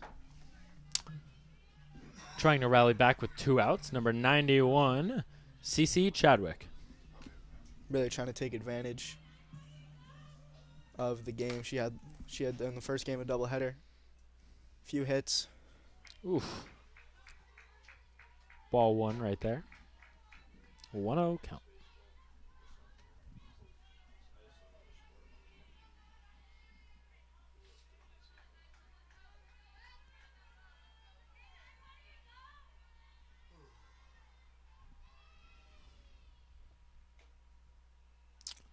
Stepping away from the plate again. On another ball, we're going to get a 2-0 count. Doble is really trying to make Chadwick try to back off the plate, trying to find that inside corner. And she's had some success with that inside, but at the same time, we've seen a lot of full counts because of it.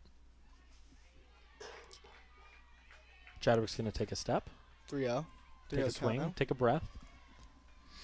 It's a 3-0 count. Really trying to find a pitch that she likes now, trying to, get a hit for the Owls here, trying to get a 2-out rally going in the bottom of the 6th. And that one's going to go foul. While ahead in the count, unfortunately, there is 2 outs. 3-1 count, 2 outs. Really trying to find a pitch that she likes to try to drive through any of the gaps throughout the field. And this is the time when you can't settle on a pitch because an out ends the inning.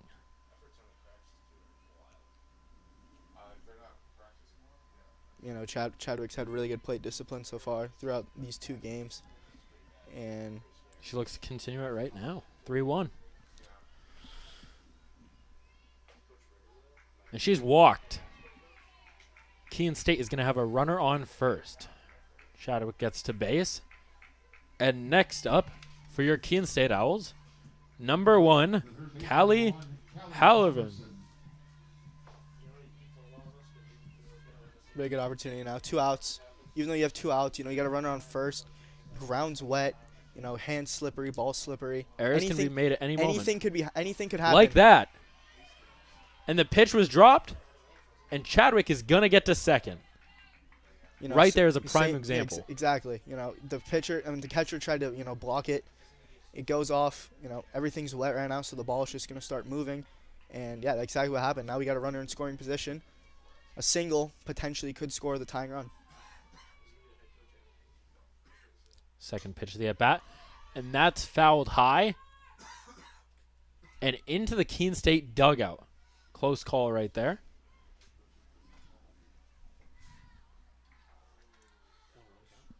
First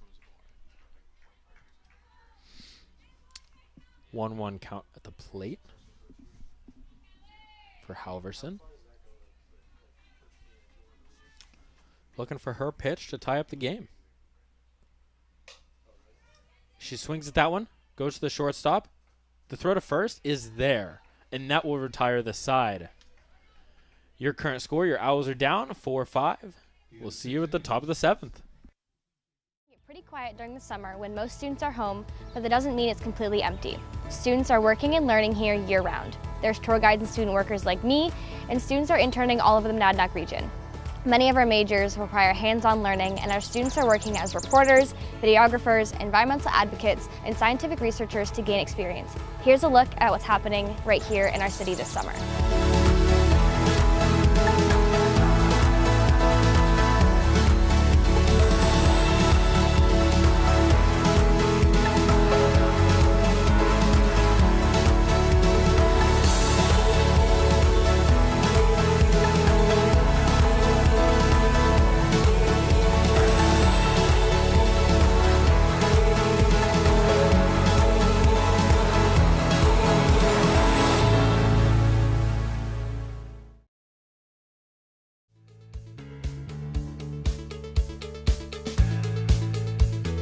Being a part of the different activities and organizations that I've been a part of, I'm actually able to see myself where I'm like, hey, I actually can make a change. I'm one person that can make a difference. Division III has helped me to develop teamwork skills, critical thinking skills, time management skills.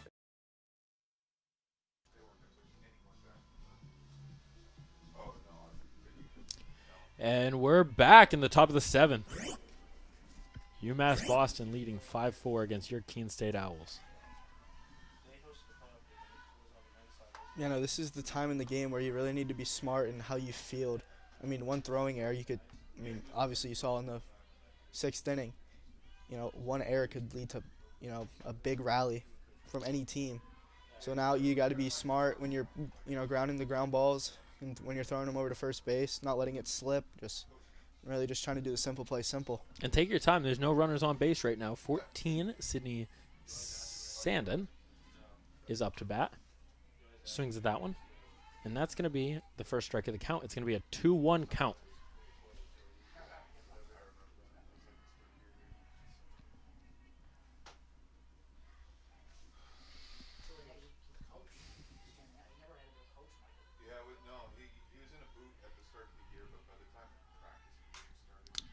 That one again. Another one fouled off.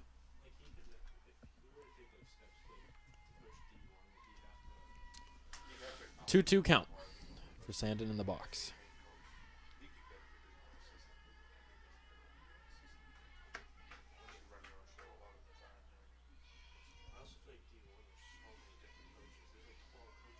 Two count. That one hit right to the first baseman, and Ferry will get the out. Really big first out there, really calm the nerves. First out. Really important for the Owls. Yeah, that's an awesome start to the inning. Next up, number 11. Lauren Miner.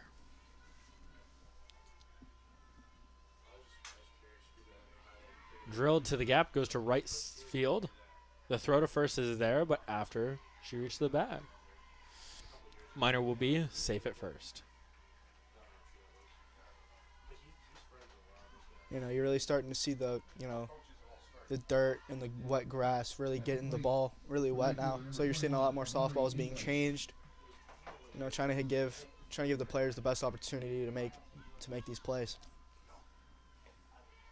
Swing and a miss. That's strike one for number 21, Amari English. They're definitely trying to limit mistakes, make the safe outs. You don't want any overthrows. You don't want any errors. That one driven to left field, and it's foul. 0-2 count on English. Really good pitch there. Right on the inside corner. That's where Carissa Miller's been, kind of living all day on these right-handed batters, right on the inside corner. And aside from that 6th inning, has pitched a very good game. Trying to finish it out here. Looking for the double play. Good play on the choice, on the fielder's choice there to get the lead runner. Yeah. You got 2 outs now. Second baseman runs down the plate. Tags it. Runner on second was out. Next up is 23, Jordan Toomey. 2 outs now. A force to second and first. First pitch, strike one. It's really good when you start an at-bat off with a strike when you're a pitcher. Especially after an out like that, you're on 2 outs. You need one more, and you can get back in and try to turn this game around.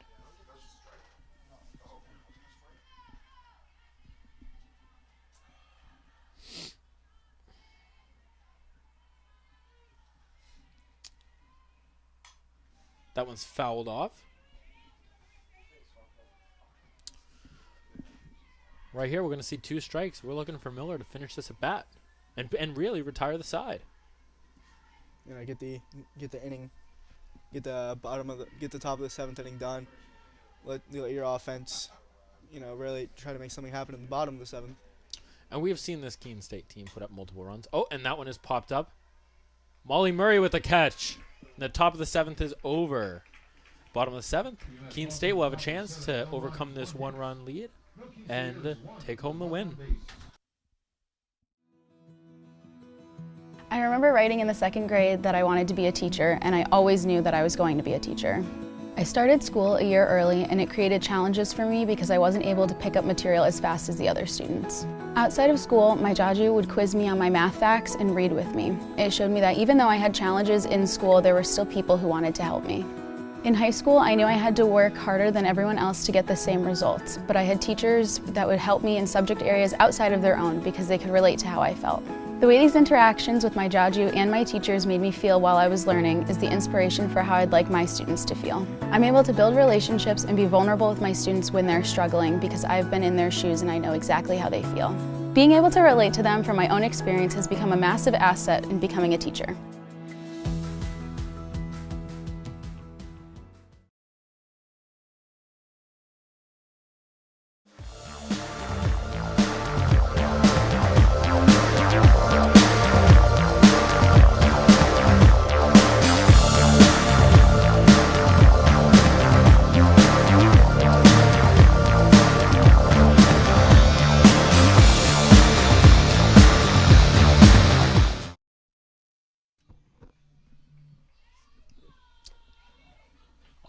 And welcome back. Your UMass Beacons lead 5-4 against the Keene State Owls in the bottom of the 7th. Right now, Keene State looking to answer back here. Drive in 1 run to tie, 2 to take the lead and win the game. Your leadoff will be Molly Murray, number 3. Yeah, Molly Miller. Molly Murray is 3 for 3, 1 single and 2 triples. This is exactly who you want to lead off an inning. Especially if she can get on base. She's really fast to get around the base path. This is exactly who you want to lead off right now. She's had a great first game, continuing that into the second.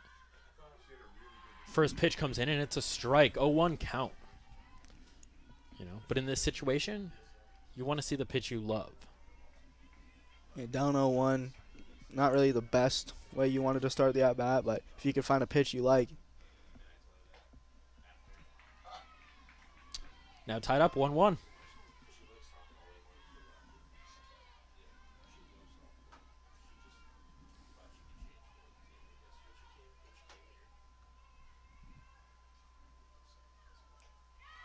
A swing and a miss, going to drop to 1-2 on the count.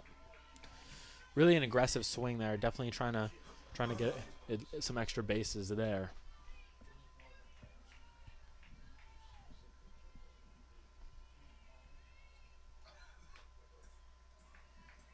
It's another ball.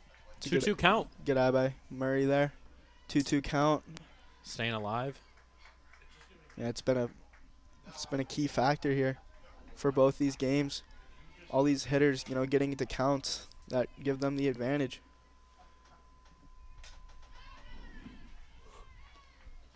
And that one is hit foul. Staying alive in the count. 2-2. Murray looking for a hit. Something to rally around. Yeah, no, if Murray can get on base, this would be a big boost for the Keene State offense. Down 1, bottom of the 7th, no outs, runner on first or second.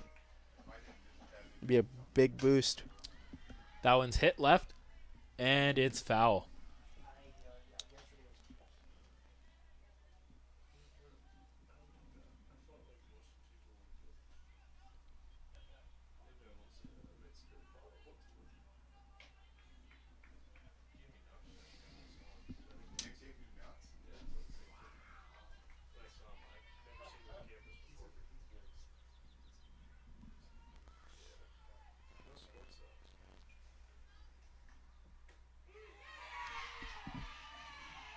And the strike is called right there.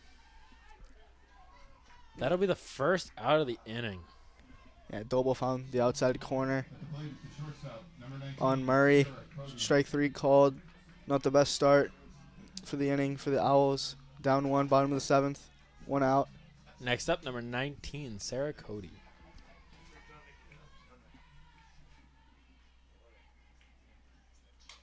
Swings on the first pitch. That's foul.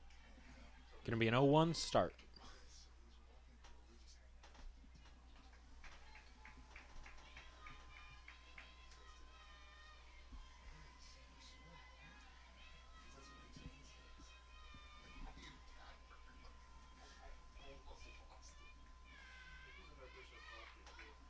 Good eye there, not to swing. Yeah, bringing it to a 1-1 count. Yeah, pitch on the outside corner. Did not like it. Took it for a ball. 1-1 count. Exactly what you want here as a hitter.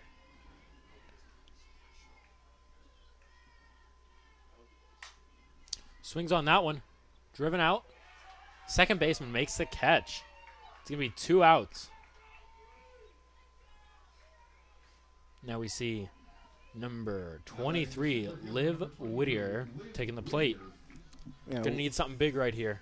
2 outs, bottom of the 7th, down by 1. You know, Whittier throughout this doubleheader has been coming in with clutch hits. This would be a good time for one right now. This would be about the most clutch. Right there, takes a strike on the first pitch.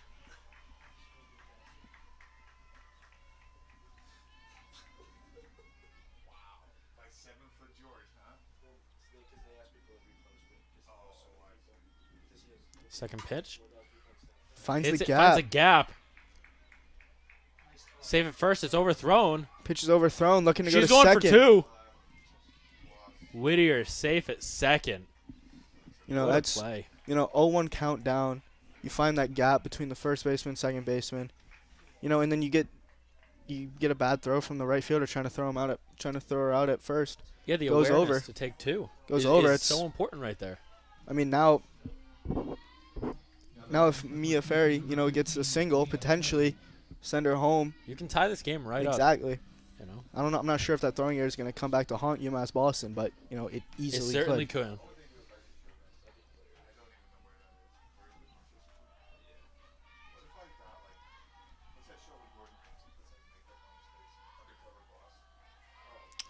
First pitch against Ferry is a ball. You know, even a wild pitch right now, advance the runner to third, really put some pressure on the pitcher. There's anything could happen now. I mean, you got wet field, wet ball, anything could happen now. And fatigue's got to be setting in at this point. I mean, we've had you're what? 2 games in. You're playing in the rain. It's gotten significantly colder. This is what, the 18th inning that some of these players have played. Like, yeah.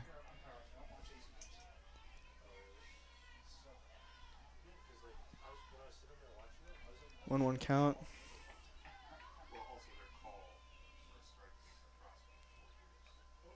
And a ball. Hit by pitch. Oh. Ferry's going to take a bag. Yeah, hit by pitch.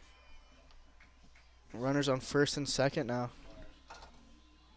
Number 30, Allison Adams is up. Should find a gap right here. We can tie this game up.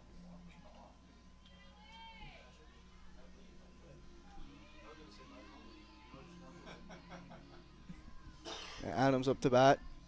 You know, find a pitch she likes, drive it. You know, winning runs on first.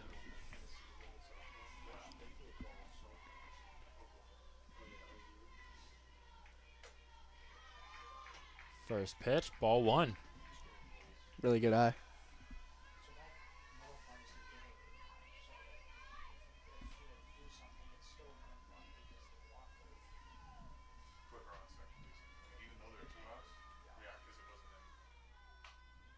That's hit. Oh, and it's dropped. The shortstop drops the catch. And it's safe. The tying run is safe. 5-5. Whittier scores from second on the drop ball from the shortstop. Keene State has tied this game up with a runner on first and second. It looks like we have some potential changes here for UMass-Boston. In that throwing error by the right fielder, you know. You called it back then. On the right fielder, you know, overthrew it, advanced to second, dropped ball by the shortstop. You know, now it comes back. It's 5-5 now. Tied game, bottom of the 7th. Number 16, Grace Hallett at the plate. You know, the winning runs on second base. Anything could happen now.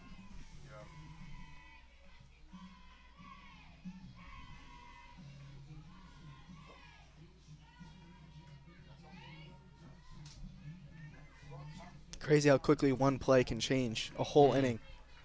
And right there, we saw the influence the weather can have, and just sloppy fielding. Strike 1 coming out on the first pitch of the at bat.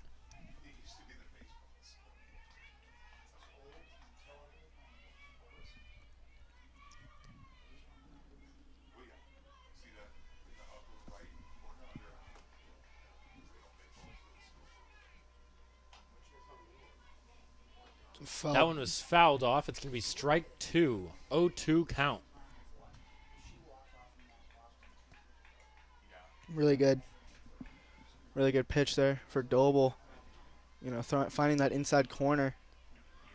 Hitting off the bat for a foul ball. 0-2 count. Really good pitcher's count now. They need Now it's looking to drive in the game winner. They need to be careful on the pitching side, though. No wild pitches or anything getting past the foul. The catcher. To stay alive.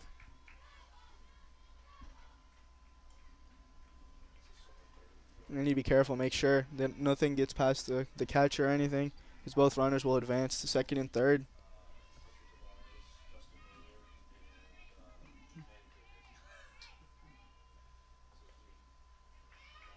That pitch is a ball. We're going to get 1-2 count. Runners took a little bit of a lead. Step back now. Hallett back in the box.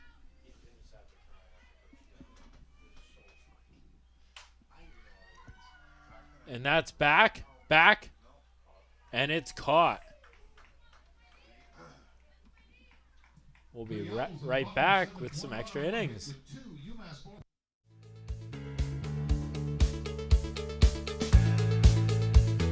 Being a part of the different activities and organizations that I've been a part of, I'm actually able to see myself where I'm like, hey, I actually can make change. I'm one person that can make a difference. Division III has helped me to develop teamwork skills, critical thinking skills, time management skills. It's not just about basketball, or it's not just about school. It's about developing yourself as a person altogether.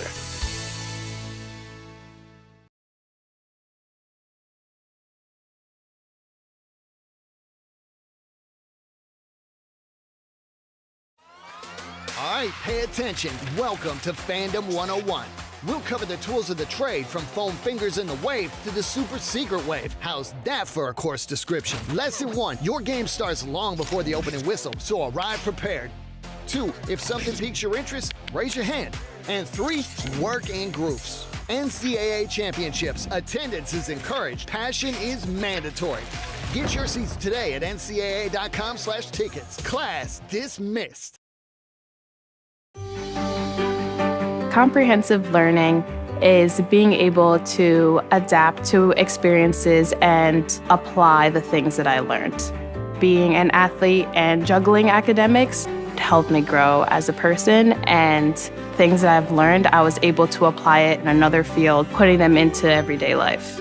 Developing comprehensive learning helped me prioritize certain things to make sure I get to where I want to be.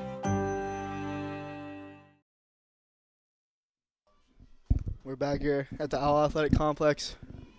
Top of the 8th inning, tied 5-5. Hitting for UMass-Boston, number 30, Caitlin Sawyer.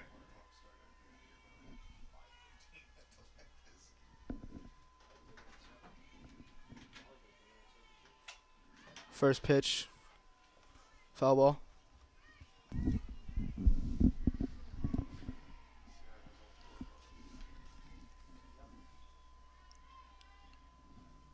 We see number 30, Caitlin Sawyer, up to bat.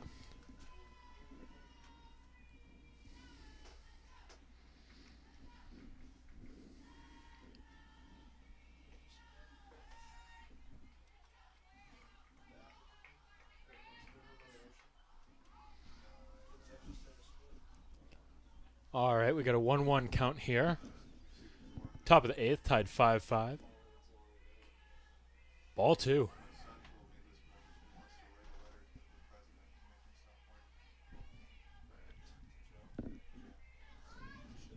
Got a 2-1 count now.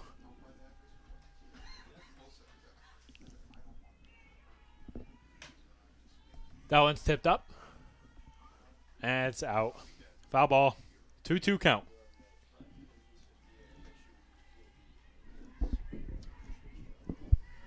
Two count on Caitlin Sawyer. Now Keene looking to get a big out here. Start the inning strong.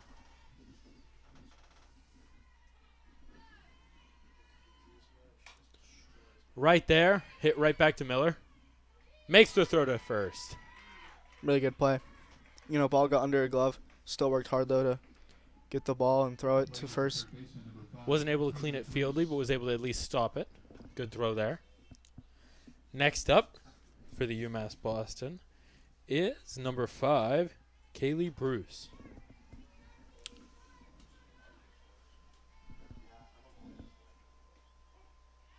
Strike one. 0-1 count. Yeah, no, the ball's getting slippery. Catcher's gonna have a really hard time catching the ball. Yeah, if you're the fielding team, you got to do whatever you can to make sure nobody gets on base because the ball is going to get past the catcher. You got to try to do everything to. That one ruled foul. We're going to get an 0-2 count here. Keene can get off to a great start here with the second out of the top of the 8th. You know, this would be huge out to get in the top of the 8th. Extra innings. 2 consecutive outs. It'd be huge. It'd be huge for the Owls.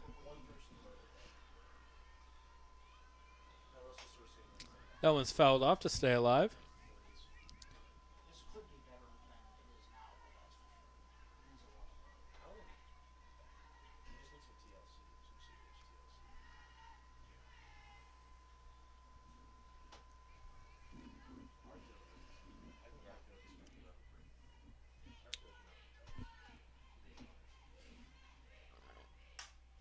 And that one, back to Miller again, gets under her glove. Murray fields it, gets the throw to first, and that's the second out of the top of the 8th. Really big out there. Went under the glove of Miller. But Molly Murray was there to back her up and get the out. Another out from Murray today. I was playing really well defensively in this inning so far. Looking good. 2 outs.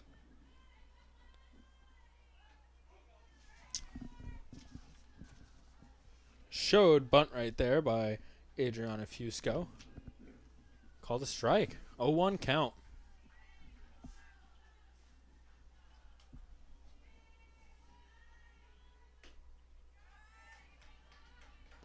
And that's going to be a ball getting to a 1-1 count. 2 outs, top of the 8th. Really trying to find that outside corner there on that second pitch in the at-bat.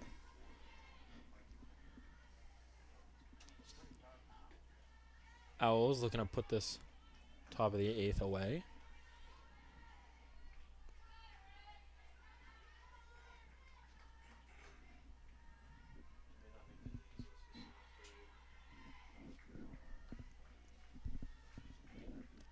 Two 1 count. Hit to Miller, and the throw to first is there. Really big play. Keene State retires the side, and will have a chance to win this game in the bottom of the 8th. We'll be right back. So when I ask students why Keene State, the students say unanimously it's the sense of community. The feel when you walk on this campus is immediately a sense of belonging, a sense of safety, a sense of welcome, and a sense of opportunity and promise. And so I think our students feel that when they come to our campus and they experience it when they join us. Why students choose this campus is the sense and feel and also the opportunity and the promise of that opportunity for them when they're making the decision. And why they stay is that we deliver on that promise. We have students from urban environments, from rural environments, and when they come to Keene State in those first weeks of forming a new community, they bring all of those experiences together to create a better Keene State. It's a campus small enough to feel a sense of recognition and identity, and a campus big enough to feel part of something bigger than yourself. This isn't a passive experience, so please get engaged, find a club, make a new group of friends, get involved in a recreational sport activity, in an intramural sport, get involved in a creative performance, go see a show, be a part of this community and squeeze everything you can out of Keene State. And if you do that, I am confident you will have an exceptional experience and your life will be changed as a result of it.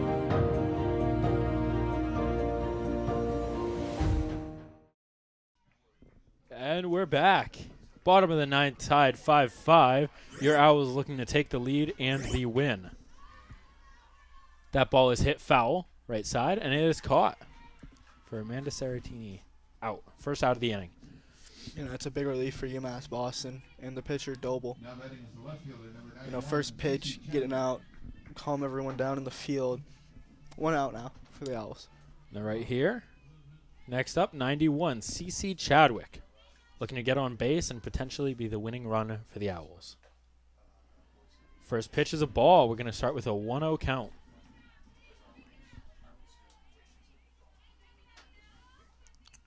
Chadwick's had a great performance today, but to cap that off would be to get on base here and score the game-winning run.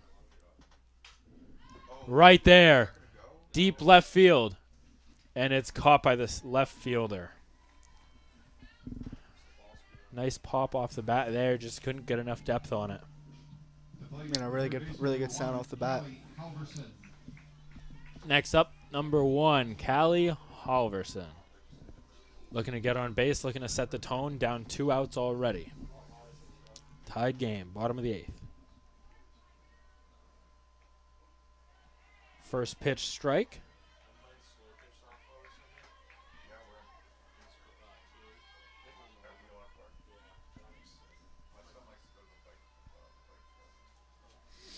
Second pitch of the at-bat. It's an 0-1 count.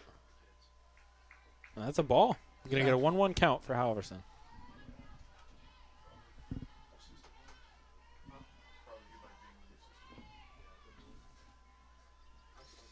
One count here.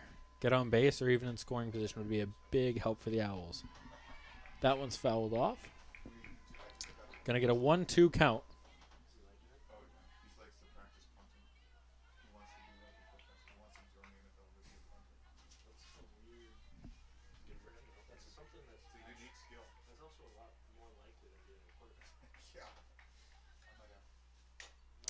Contact.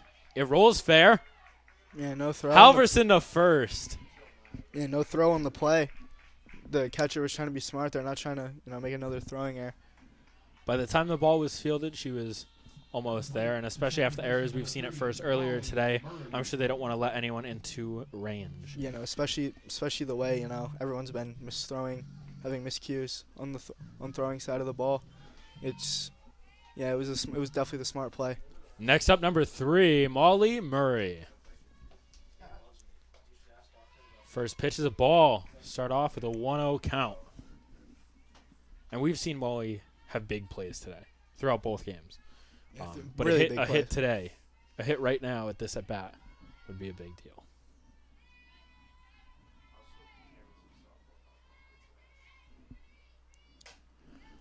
Good contact. And that is foul.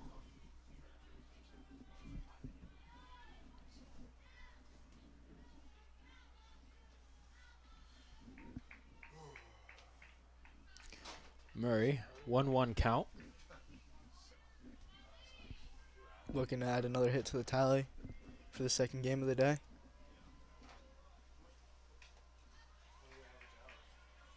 Looks like that one was fouled off. It's going to be a 1-2 count now. A little behind in the count. You got 2 outs. Looking to get on base and keep pushing runners.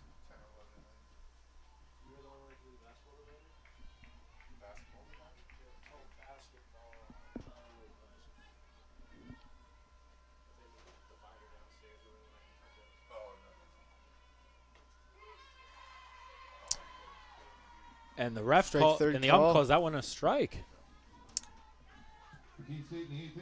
That'll retire the side, and we'll see you at the top of the 9th. All right, pay attention. Welcome to Fandom 101. We'll cover the tools of the trade from foam fingers in the wave to the super secret wave. How's that for a course description? Lesson 1, your game starts long before the opening whistle, so arrive prepared. 2, if something piques your interest, raise your hand. And 3, work in groups. NCAA championships. Attendance is encouraged. Passion is mandatory. Get your seats today at ncaa.com/tickets. Class dismissed.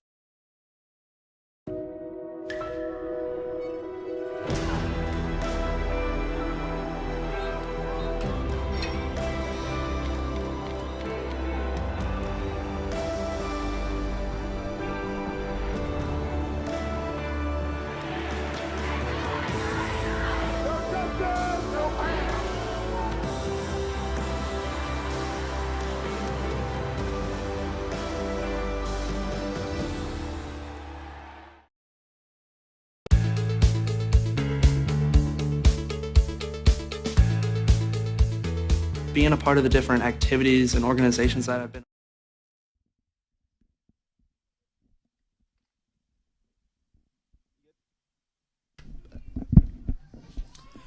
And we're back with the top of the ninth.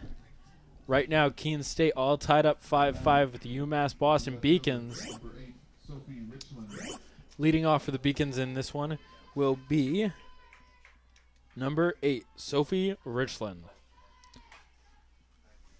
Hits that one foul. Start the count. 0-1. Over the 2 games today for the doubleheader, we said Richland's name a lot between aggressive base running, just getting on base, causing just a lot of problems overall for the Owls.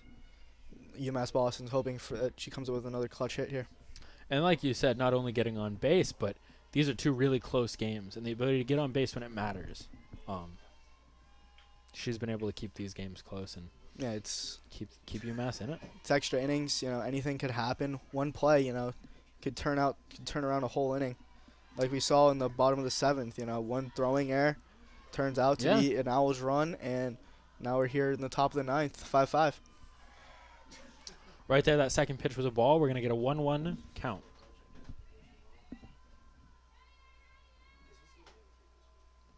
Third pitch of the at-bat coming in. It's gonna be another ball.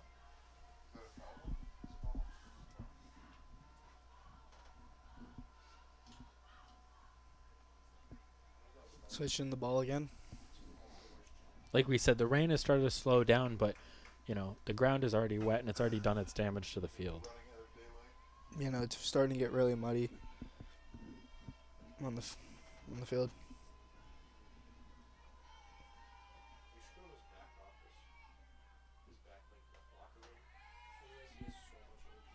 See another ball. We're going to get a 3-1 count.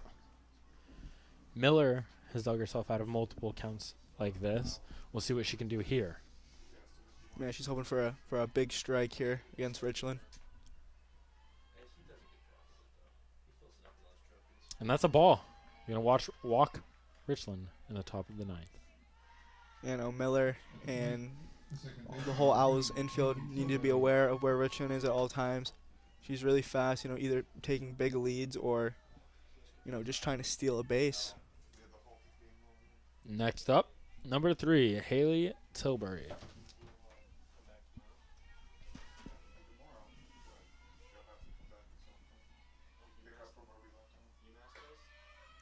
Throw to second.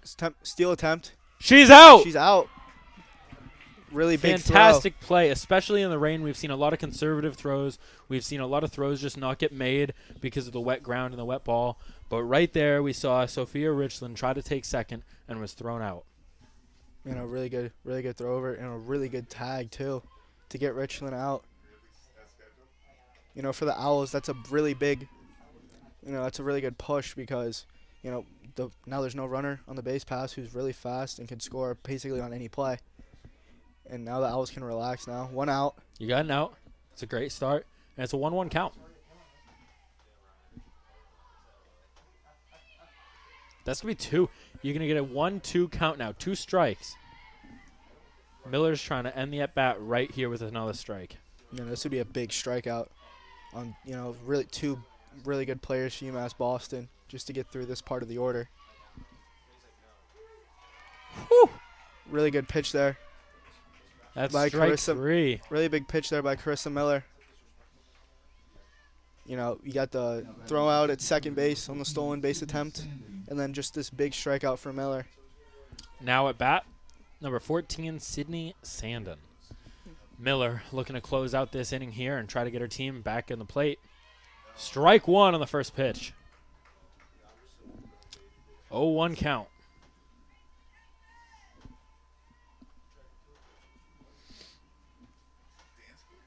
After the walk to Richland, Miller had to bounce back, and she certainly has, striking out 1 batter. Now getting up in the count here, 0-2 in the next. This is a really good start. After the walk, you throw the runner out, and then get a big strikeout, and now 0-2 here with 2 outs in the top of the 9th. This would be a good way to get out of the inning. And that's the most important thing at this point, is getting the bat in your team's hands and let you control the game. Ball one right there. We're going to get a 1-2 count. Looked like called a hit by pitch, it looks like. Oh, all right. Pitch was a little inside. I guess it hit the UMass-Boston player. I didn't see it. Definitely could have. It's not what we saw up here. Strike one on the first pitch for number 11, Lauren Miner at the plate. 0-1 count. Runner on first. Top of the ninth. 2 outs. Yeah, runner on first for UMass. 1-1 count. Big lead from the runner at first. You know, UMass-Boston has been aggressive all day. They're not scared to either throw down a bunt attempt or steal a base. I mean, they try to get Richland. That one's fouled off. You're going to get a 1-2 count right here.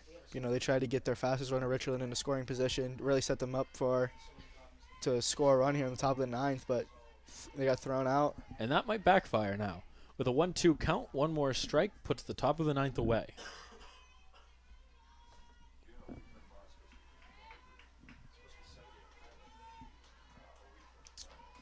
The pitch from Miller. 1-2 count. Swing and a miss. Really big Miller strikeout retires for the Miller. side. Really big strikeout for Miller there and for the Keene Owls. We'll be right back to see the bottom of the ninth as the Owls try to overcome the UMass-Boston Beacons. Pretty quiet during the summer when most students are home, but that doesn't mean it's completely empty. Students are working and learning here year-round. There's tour guides and student workers like me, and students are interning all over the Monadnock region. Many of our majors require hands-on learning, and our students are working as reporters, videographers, environmental advocates, and scientific researchers to gain experience. Here's a look at what's happening right here in our city this summer.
Welcome back to the bottom of the ninth.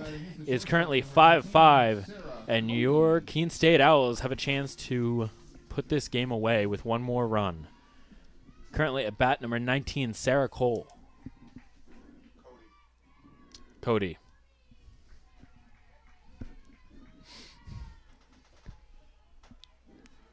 This is a really good part of the order for the Owls.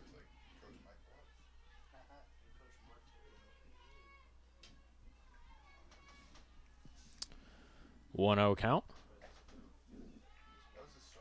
And that's going to be a strike. We're going to get a 1-1 count now on Cody.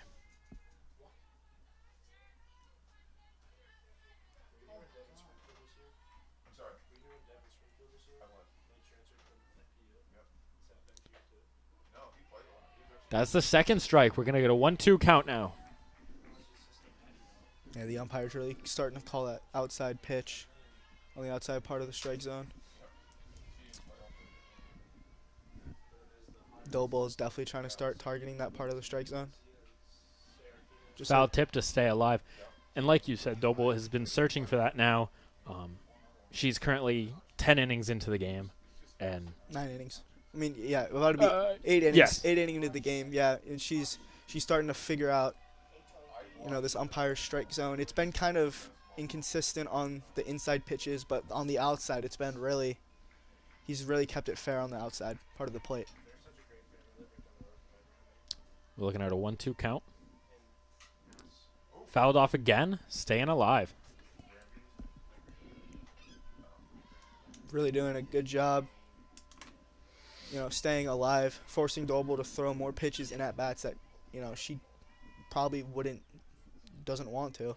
And that may not affect this at-bat, but it's certainly going to affect fatigue going forward. For many more at-bats. Ball 2, we're going to get a 2-2 count right now. Good eye from Cody. Yeah, pitch outside, 2-2 count. Cody's doing a good job so far, really making the pitcher work for strikes and outs.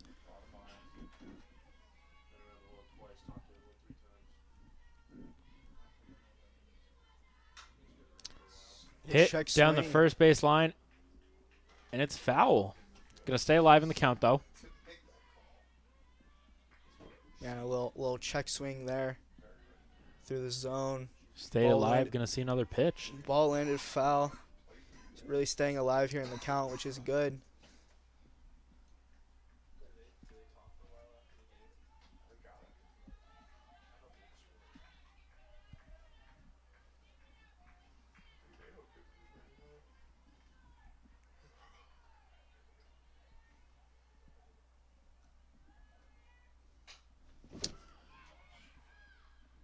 Grounder over to the shortstop. The throw is made to first, and that'll be the first out of the bottom of the 9th. Next up, number 23, Liv Whittier. Looking to get a runner on base here with only one out. Put someone in scoring position.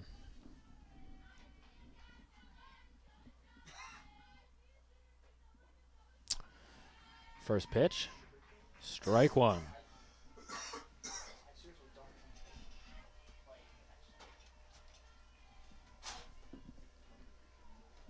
Liv Whittier up to bat. Trying to add another hit to the game tally. Swing and a miss. We're going to be down to 0-2 count. You can definitely start to see Doble switching up pitches more between the changeup, fastball, starting to pitch more to the outside part of the plate instead of the inside like she's been doing all game. Good eye on that one. That's going to be a ball. We're going to get a 1-2.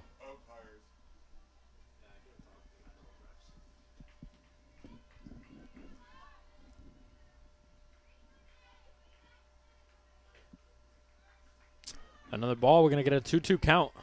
Good eye for Whittier.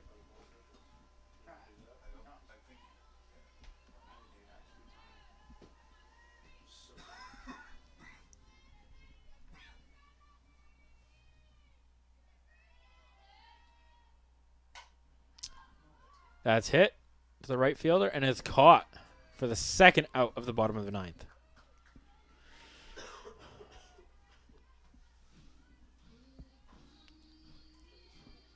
Now batting is the first baseman, number 15, Mia Ferry. Next up, number 15, Mia Ferry. Looking to get on base, hopefully spark something for her team.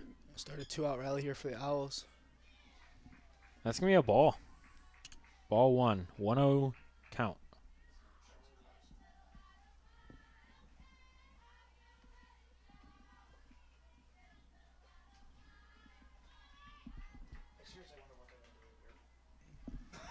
Yeah, Doble, she's pitched, 8 2/3 innings so far, doing a really good job keeping the Owls hitters, off balance with different pitches, inside of the plate, outside of the plate.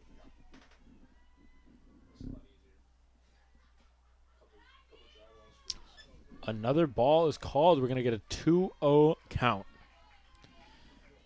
Not to mention the fact that she closed the last game and has been warming up since then. Yeah, so she's been pitching for, a really long time and, just to keep the focus. Popped up, third base, and it is caught. To close the side, we'll be getting back to you at the top of the 10th. Currently tied up 5-5.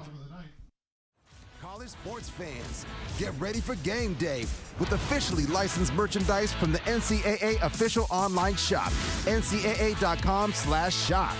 Get the whole family geared up with the best collection of apparel and accessories, including t-shirts, sweatshirts, headwear, championship gear, and more.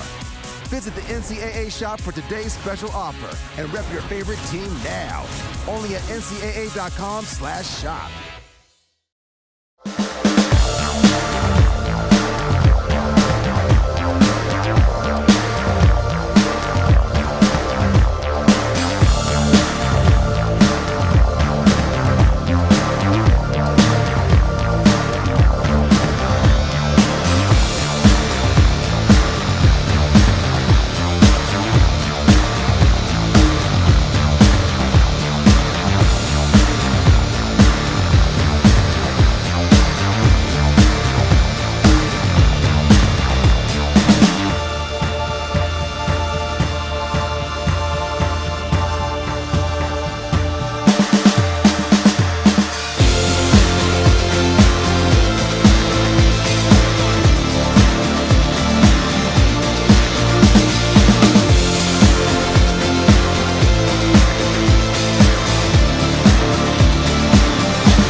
Welcome back to the top of the 10th inning. It's currently tied 5-5. Your UMass-Boston Beacons are currently at bat. Yeah, Number 21, Amari English. Yeah, starting top of the 10th. Runners start at second base. So Owls defense has to be ready, to hold the runner at second base. And we saw this in the 10th of the first game of this doubleheader. That runner on second really benefited UMass, and that we're able to send a couple runners home and get more balls in play there. So Keene will be looking to limit that this time around. Even the sacrifice bunts UMass-Boston did to advance the runner, just like they're trying to do now. And we see another one right there. That one fouled. Like the one Molly Murray had in the first game. Like number 8 did, Sophie Richland, in the first game as well. They will give away an out to put the runner at third to give their team the best chance to scoring runs. And I really like that here. Now right now, 0-2 count. That one's fouled out to stay alive.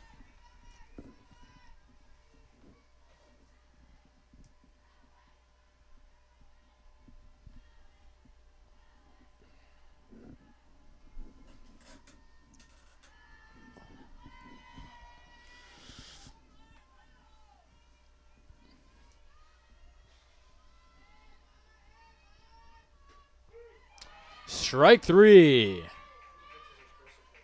Miller struck out the first batter. Still a runner on second. That's really good, getting the first out for the Owls.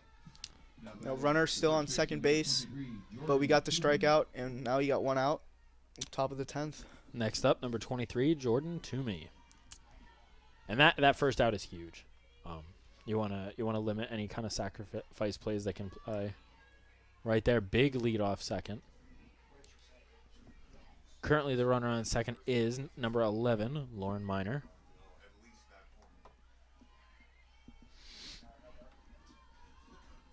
Tooney up in the count here, 1-0. Hits the ball right back at Miller. Miller makes the throw to first.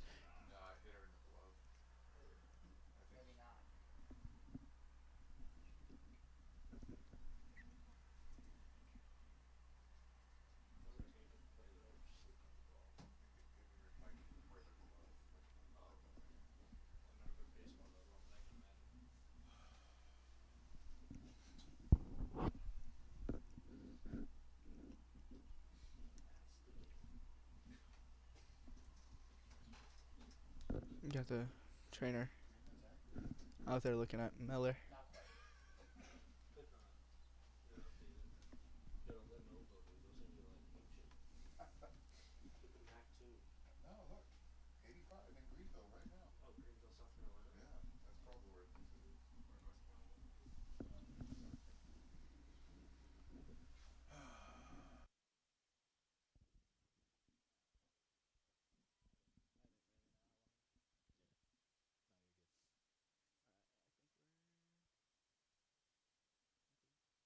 Good.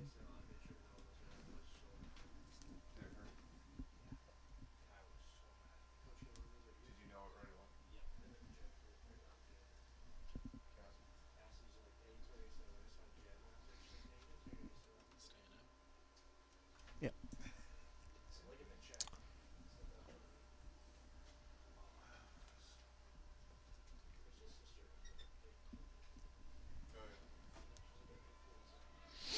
Looking like Carissa Miller is going to stay in the game.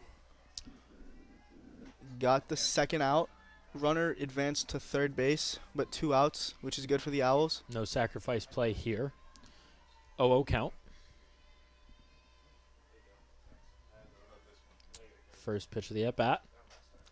And that's fouled off. Number 30, Caitlin Sawyer. 0-1 count now.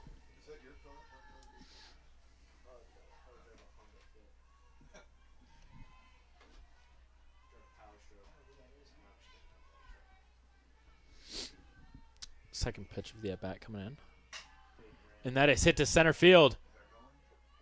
And that is up against the wall. Runner scores from third. And the throw doesn't make it to second. Runner on second. And UMass-Boston is up by 1. That was a really clutch at-bat from Caitlin Sawyer. UMass-Boston just got driving in the run to give the Beacons a 6-5 lead. And that's what UMass needs, and that's exactly what they needed right there. They couldn't sacrifice a play right there, already 2 outs. But good start for the Beacons. Looking like we have a pinch runner.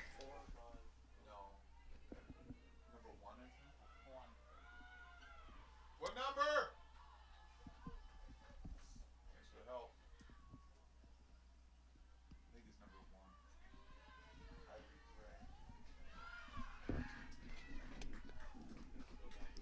And it looks like the pinch runner on second will be Kaylee Gray, number 1. First pitch comes in. It's a ball. 1-0 count. The batter being number 5, Kaylee Bruce. Now with a runner on second, 2 outs, UMass is looking to put the ball in play and potentially even expand this lead. Strike right there. It's going to be a 1-1 count. That's exactly what's going to happen.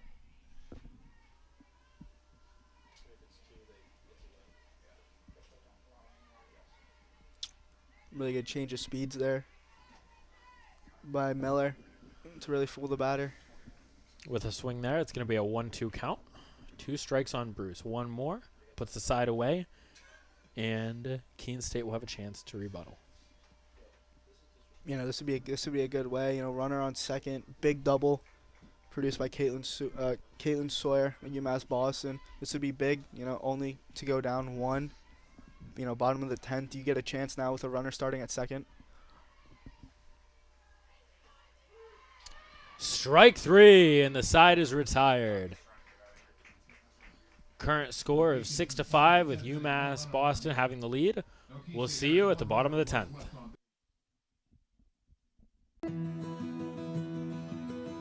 I remember writing in the 2nd grade that I wanted to be a teacher, and I always knew that I was going to be a teacher. I started school a year early, and it created challenges for me because I wasn't able to pick up material as fast as the other students. Outside of school, my Jaju would quiz me on my math facts and read with me. It showed me that even though I had challenges in school, there were still people who wanted to help me.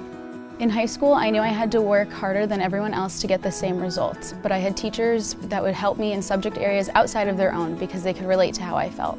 The way these interactions with my Jaju and my teachers made me feel while I was learning is the inspiration for how I'd like my students to feel. I'm able to build relationships and be vulnerable with my students when they're struggling because I've been in their shoes and I know exactly how they feel.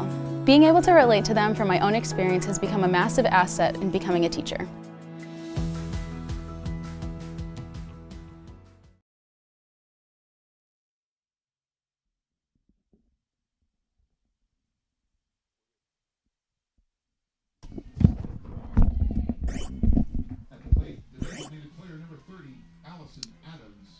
At the plate in the bottom of the 10th, down by 1. Number 30, Addison Adams. Keene State starting with a runner on second, looking to score at least one to tie it up and continue the game. Adams with a foul ball, out and right. 0-1 count, no outs.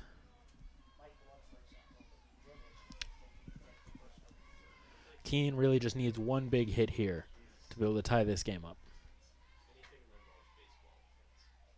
That's a ball. We're going to get a 1-1 count here.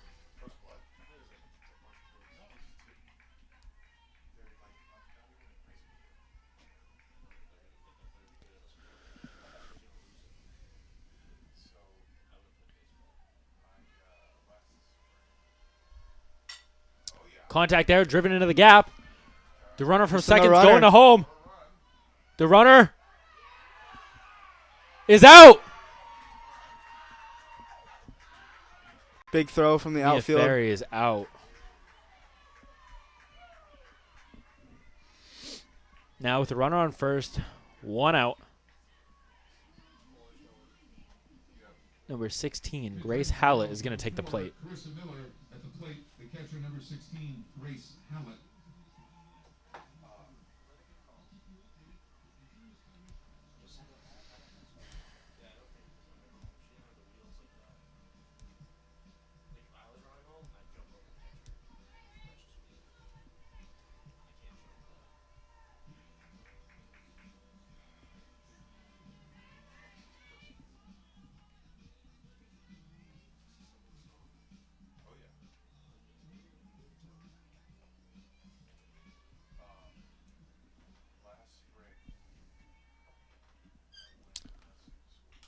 Hallett at the plate.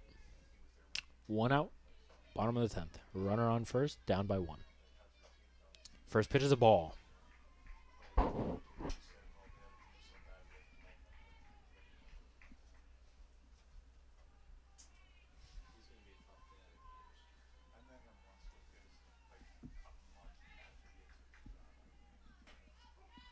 Strike one, 1-1 count. It's really important here to advance a runner, at least, with one out here, down by one.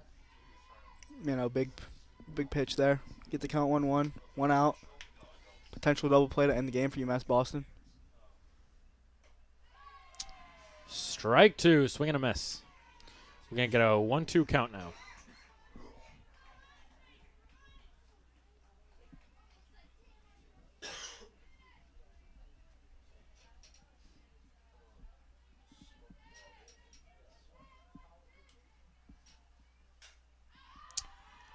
That one is hit foul. And Hallett will live to see another pitch.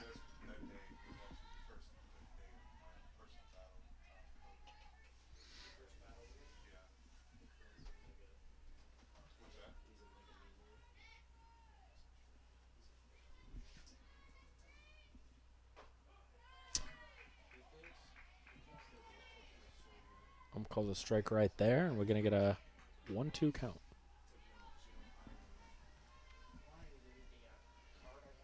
Excuse me, a 2-2 count.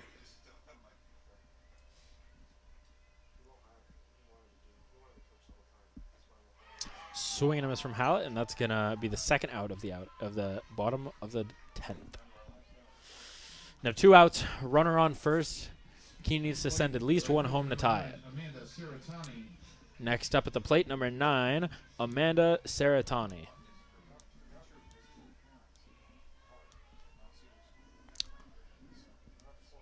Looking for the ball in play here. First pitch strike. It's going to be an 0-1 count.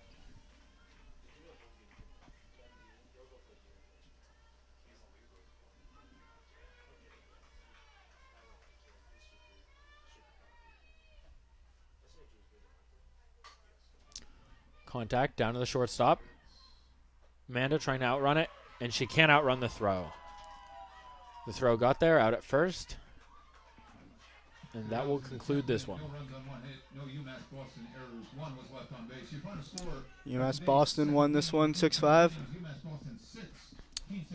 And today, Keene State and UMass split the doubleheader. We'll be back with a coach interview We'll be right back.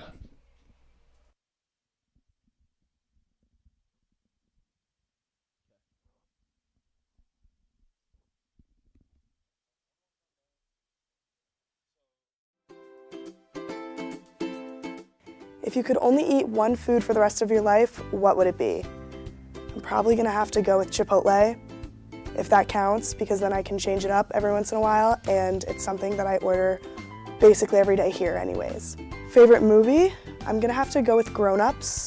I'm a huge Adam Sandler fan, or anything with Will Ferrell, honestly. A professional athlete I admire in my sport is, ooh, that is a good question.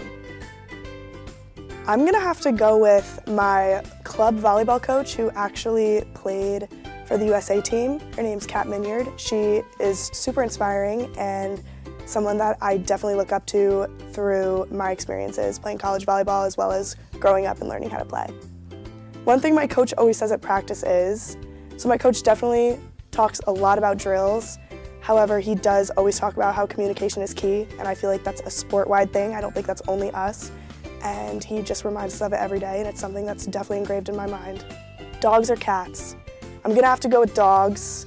I've never had a dog or a cat. I just think dogs are superior, and I think golden retrievers are the best dog in the entire world. Pizza or pasta? Ooh, that's a tough one. I'm gonna have to go with pizza, but not pizza everywhere. I'm not a big Domino's girl. I'm gonna have to stick with Connecticut pizza. Who on the team spends the most time on TikTok? I'm gonna have to go with Gigi Steak. She is an avid TikToker. She went viral a few times, so shout out to her. Favorite sport to play other than mine? I do play golf. It is a fun sport for me. It's definitely more so a hobby, considering it's more of a quiet, relaxed sport, and I'm super energetic, but it is a super fun sport to play, and I think it's something that I really enjoy doing over the summer. What is the best meal that you've ever had at the Dining Commons? I'm gonna have to go with the chicken parmesan. I think every time that they do it, it never fails. Favorite vacation spot? I've been to Florida many, many times. However, I think that my favorite vacation spot would have to be San Diego, California. I always enjoy going there. There's so much to do, and I really just enjoy any beaches and bodies of water.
a single thread is unique.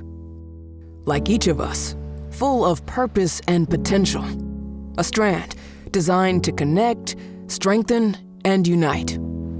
But we face different challenges and have different opportunities. By acknowledging that others may struggle in ways we do not, we can celebrate our differences, embrace each other, and fortify the ties among us. A single thread can fray, yet when it's woven with another, a bond forms. A new strength created by the fabric of the whole.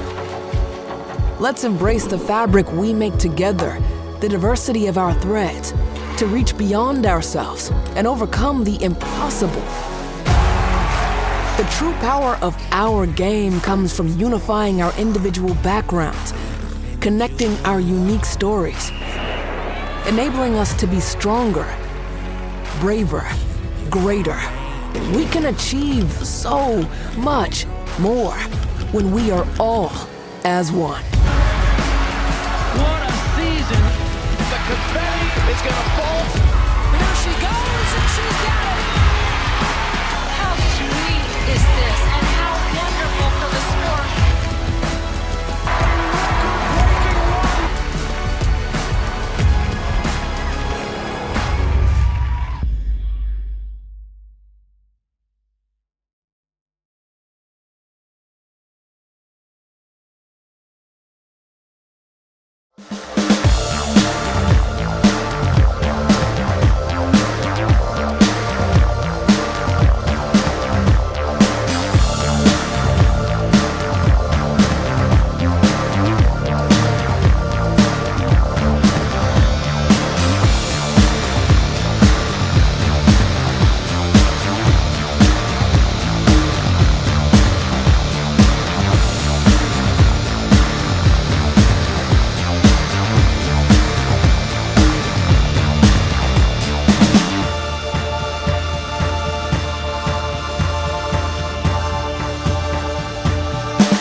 Hi, Coach. Congratulations on the win. What were your thoughts coming into your first conference games of the season? We were really excited. I think that everybody knows that we're right on the verge of making things happen. And today, seeing how gritty this team is, seeing how hard we work, seeing how we do it together, it just felt right. Now, Carissa Miller came into the game in two critical situations. How do you think she handled those? Like a pro. I don't have any other words. Her composure when she goes into a game, it's a laser focus. And we talked about this at the end of last year, her rookie season. She is one of the goofiest humans in the bench area when she's getting ready to go. And then when she steps across the line, it is all business all of the time. Now, with splitting the series today, how does that affect your mentality going forward into more conference games later in the season? Oh, we know what we can do. So that's all it does. It just proves that we know what we can do, and we're going to be able to get it done. All right, thank you, Coach. You guys played 2 incredible games. Thank you. Comprehensive learning is being able to adapt to experiences and apply the things that I learned. Being an athlete and juggling academics helped me grow as a person, and things that I've learned, I was able to apply it in another field, putting them into everyday life. Developing comprehensive learning helped me prioritize certain things to make sure I get to where I want to be.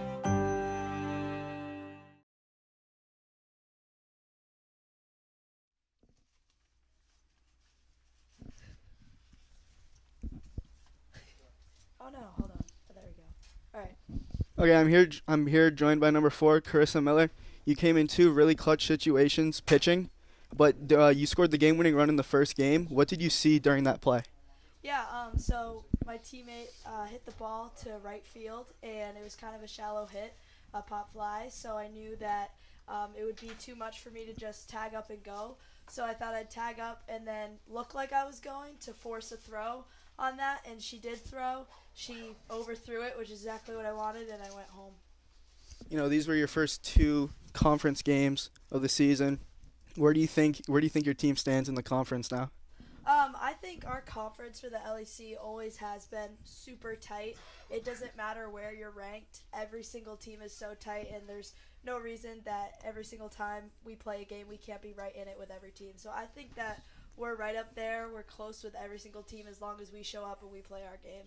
Now, during the first game when you first came in, you struck out 3 people in a row. You got 3 consecutive outs. How do you think that confidence made you feel throughout the first and second games that you pitched? Yeah, I was just trying to ride that confidence as long as I could. You know, sometimes like a little bit of pressure helps me, and going in those crucial situations really gets my adrenaline going and can help and work in my benefit in those cases. All right, perfect. Thank you for joining us for this interview. Thank you.